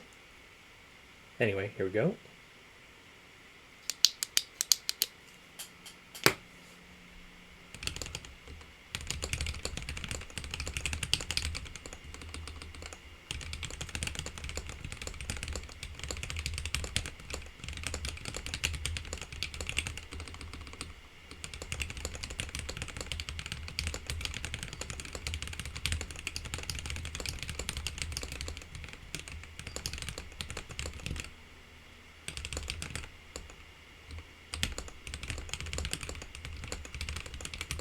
Oops.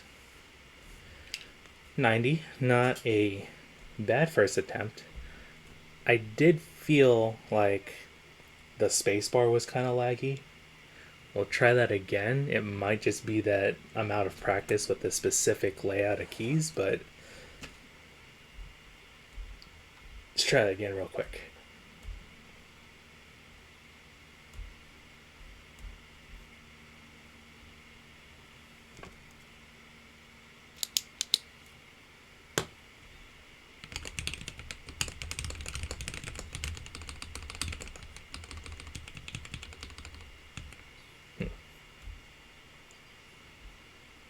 restart that.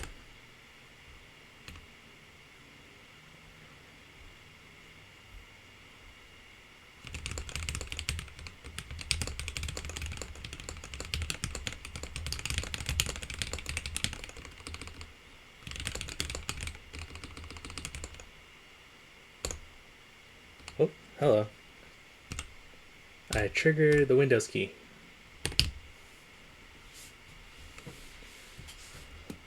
I think that's what it is. I'm hitting the Windows key.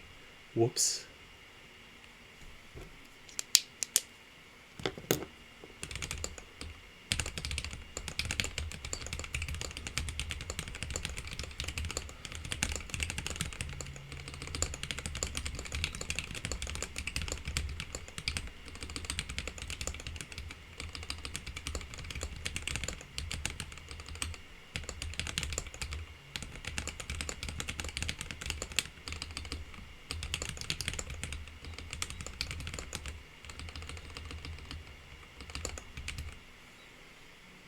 $69. Most of the time it's nice, but this time it's not nice. Oops.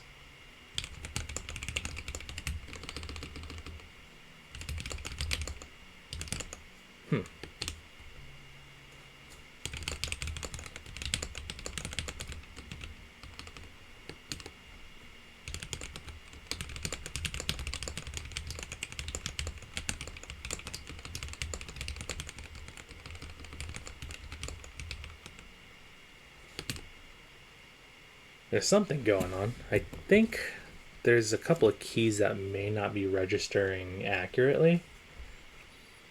What I am going to try and do is make the spacebar, like that FN spacebar key that I did, we'll just have that be a regular spacebar. Because sometimes that's what it is like it's kind of catching a little bit too much.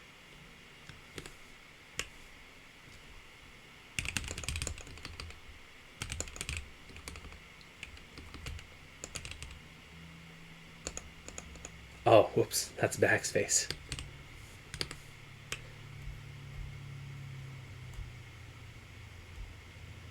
So why is it going backwards?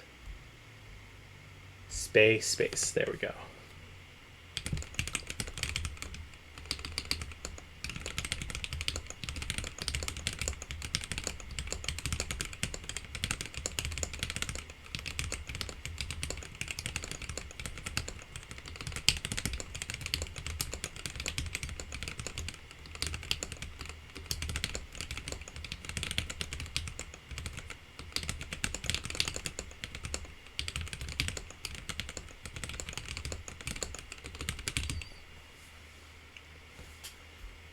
There. A few drop keys.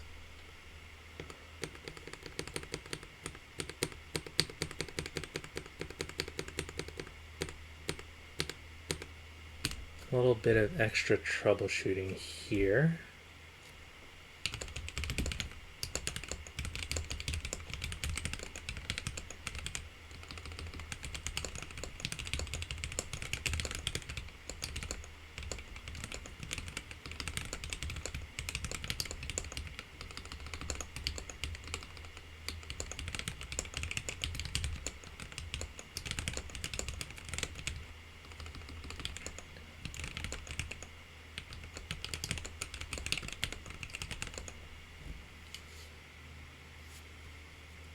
Interesting. Is it me? Am I dumb? Let's use my already built Corne as kind of a benchmark. I don't know if it's just me or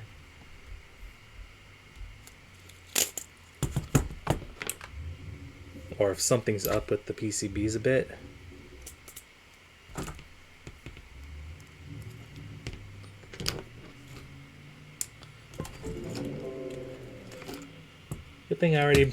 Good thing I have this other one that I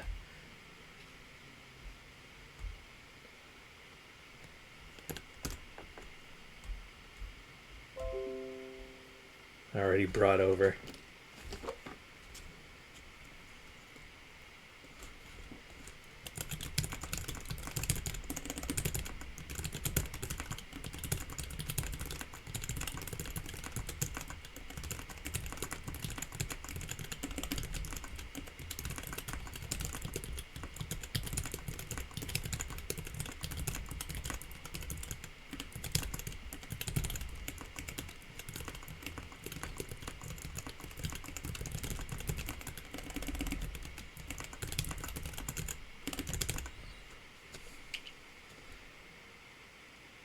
I think it might just be that it's because this keyboard is taller. Like, let me get you guys a comparison here. I think I'm just dumb. Because if you look at the depth comparison, like it's the exact same from the top, right? But if we look on the side, this boy's thick. Like baseline to baseline, we got like that much of a difference in thickness. So I think it's that my wrist is kind of coming up a little bit higher than it wants to. It's something like that. But it also kind of feels like it's a little bit slow to scan my keyboard presses in a way.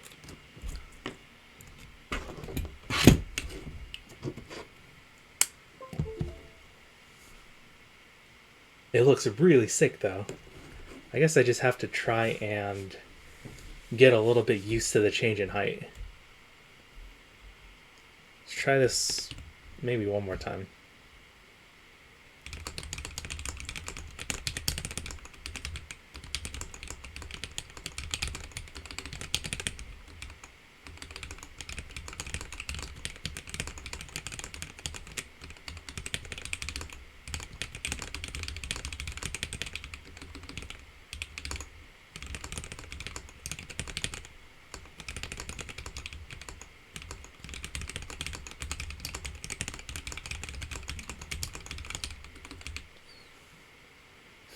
You're gonna kill your wrist with that Y chains. Yeah, kind of.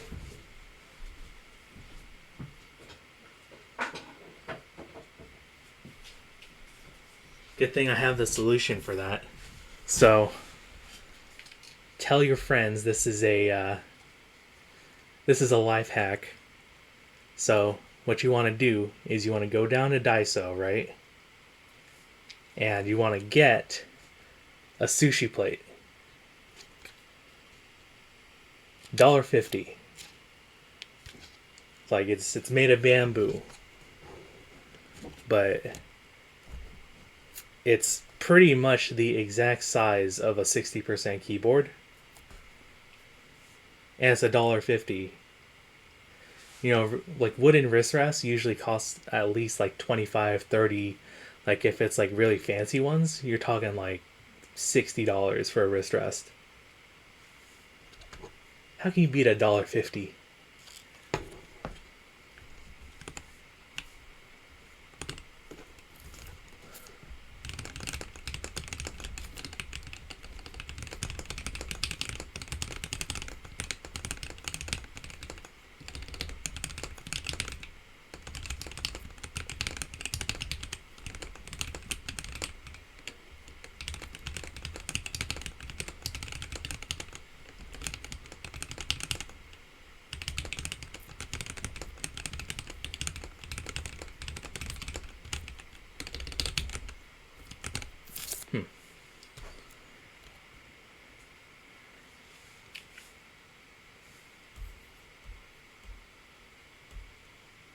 I really wanna say it's that some keys are misfiring. I don't know which ones, because it's like they all work. Just something else is happening. You know?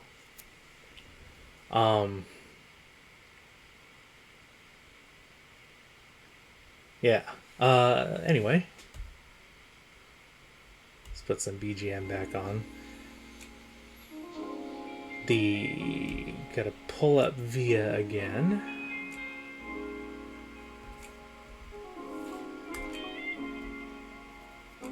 It'll eventually pop up again.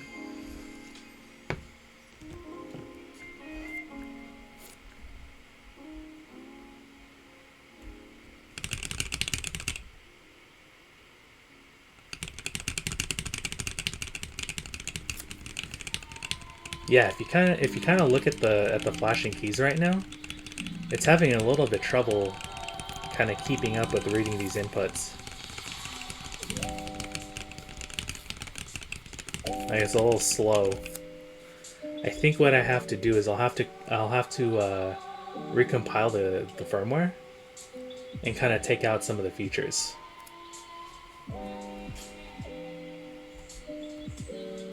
Oops. And to pull up File Explorer, I didn't want to pull up Excel. So yeah, kind of interesting.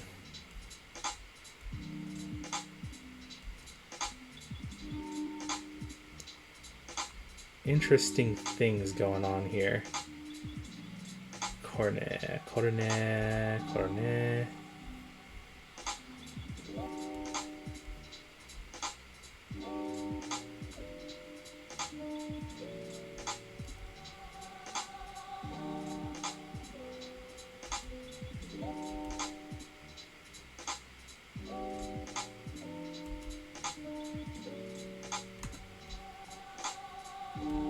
Just give me a hot minute real quick.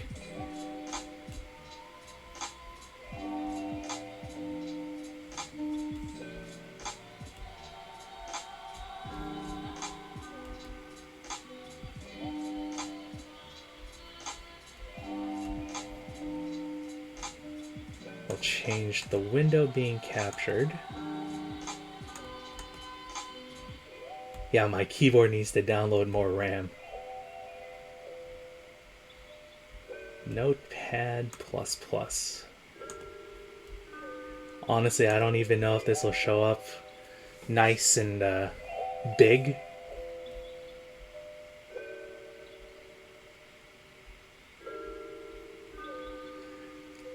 Settings, preferences.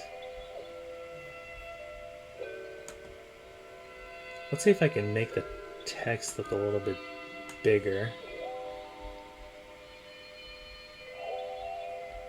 Otherwise, I might just like expand this window. There we go.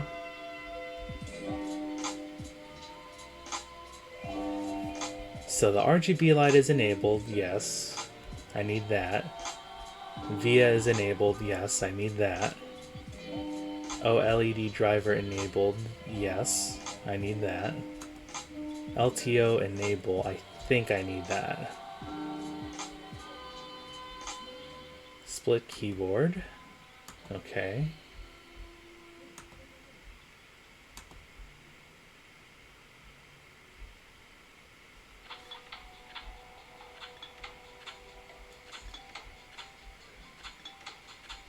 Mouse key enable, no.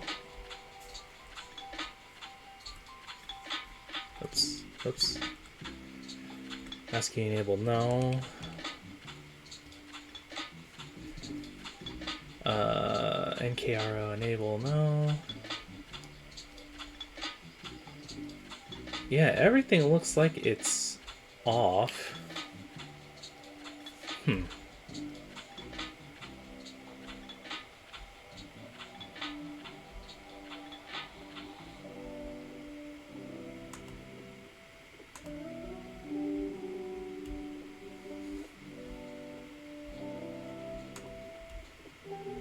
Common rules.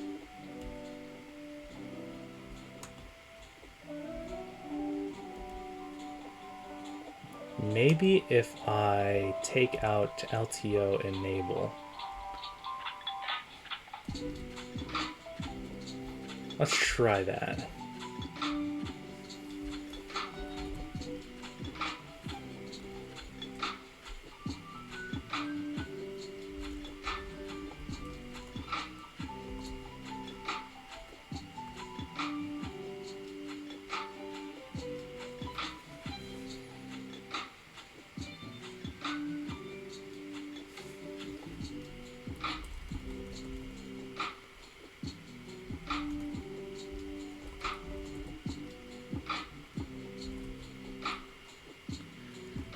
Corne, Rev 1, Common.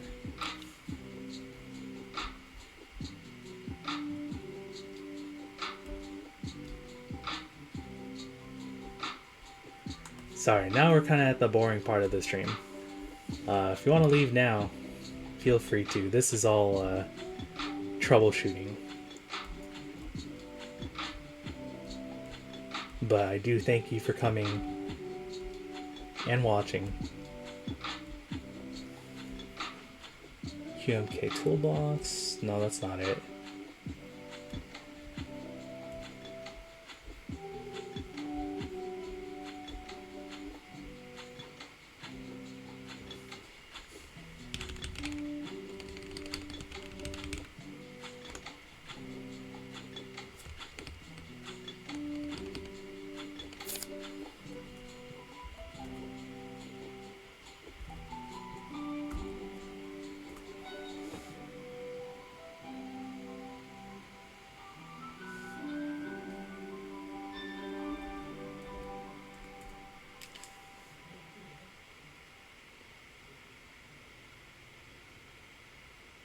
RGB, OLED, VIA. That's, yeah, that should be the only 3 things I need to enable on here. Hopefully this compiles.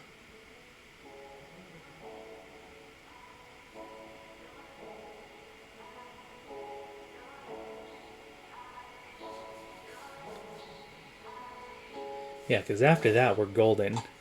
Like, we go fast, and then I can eat, and then go to round 1.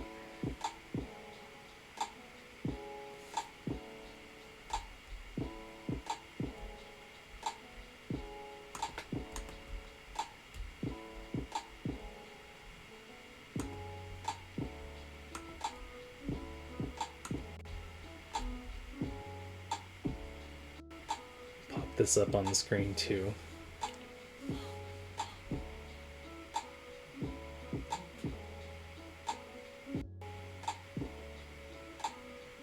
Ooh, now we chugging.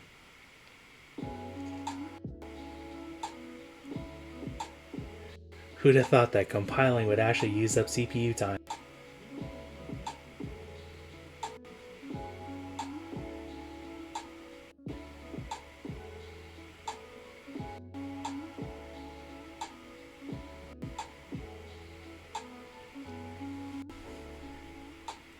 You know, don't think I've ever had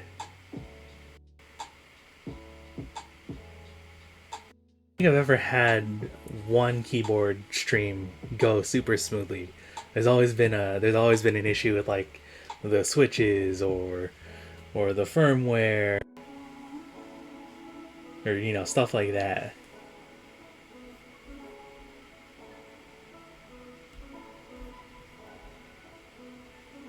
And now we're listening to my computer struggle as it tries to compile while streaming. Now I really need to download more RAM.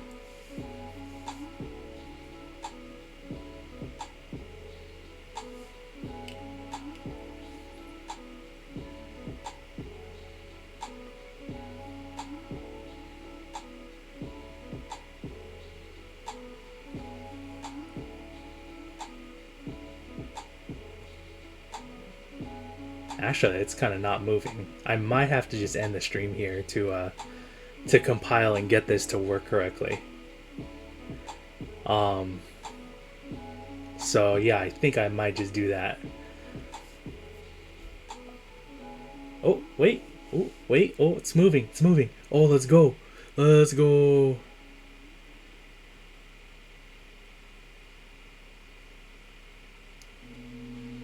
It's compiling. Let's go, baby. Let's go. She's working.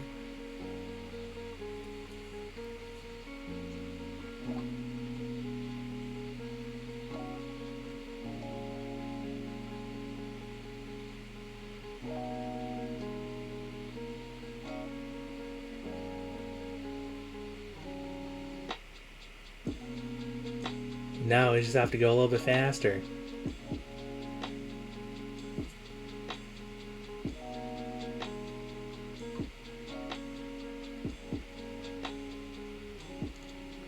Come on, baby.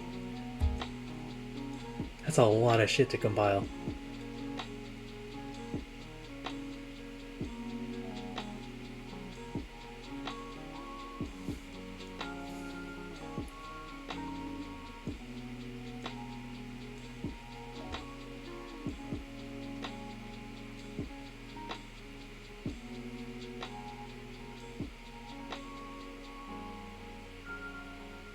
Bye-bye. Okay. Bye-bye. Am I dying? Is my stream exploding? Or are you just going? In any case. Bye-bye. Oh shit. The firmware size is approaching the maximum. Fuck it, let's wing it. Holy crap. 130 bytes free.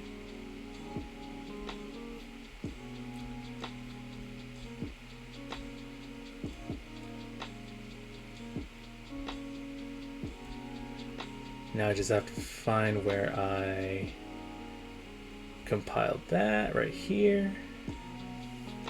Reset this. And flash.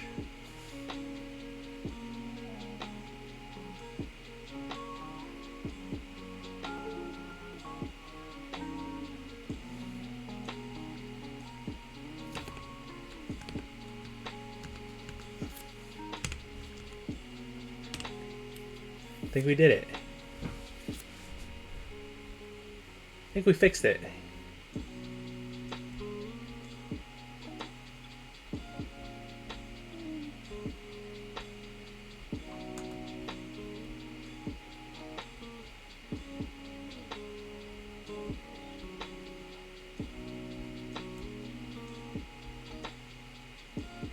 Window capture.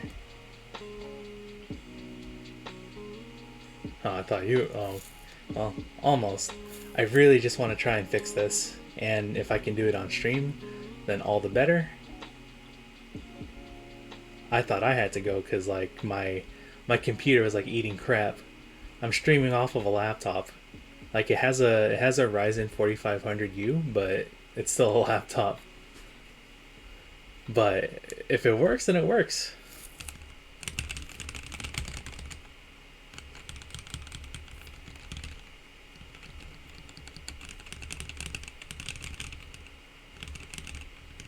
It's choking a little bit.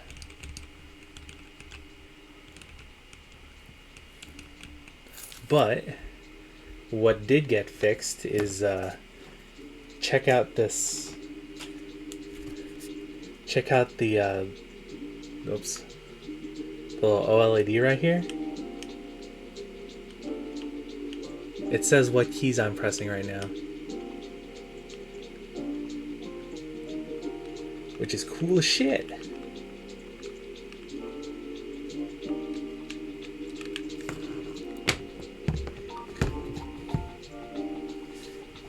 Honestly, that's pretty poggers. So now all I have to do is reprogram everything that I just programmed again, so that this thing will work. Space FN2. I think I'll just program the base layer and then I'll figure the rest of it off screen.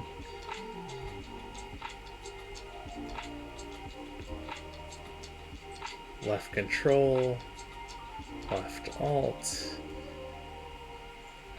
You got the Windows key, and then we need escape.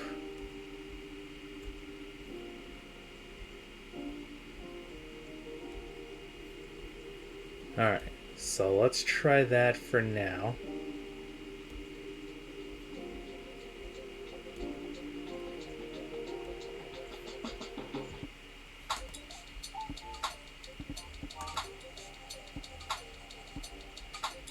I think I might have to turn off Spotify, get a little bit more CPU time.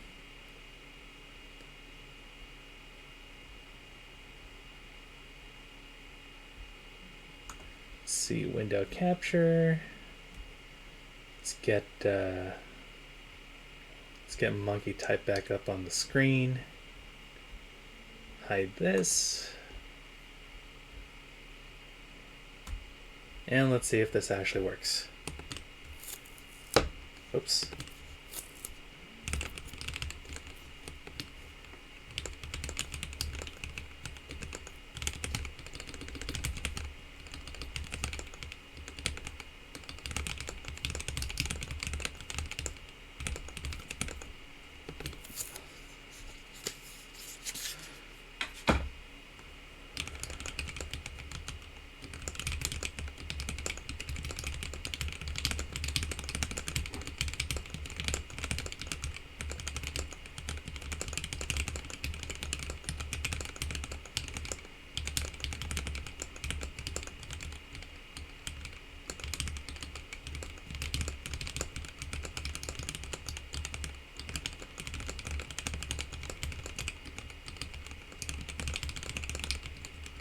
Okay, so it definitely feels a lot more responsive now than it did a few minutes ago. Um,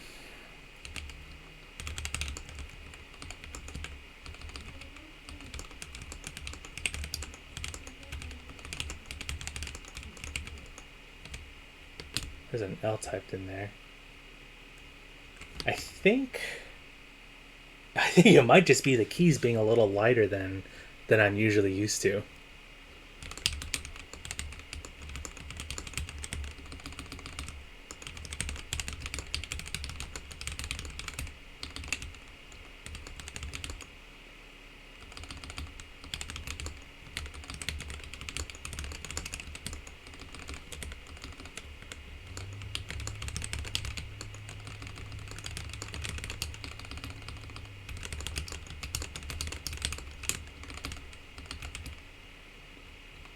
Oh, oh, hit the O.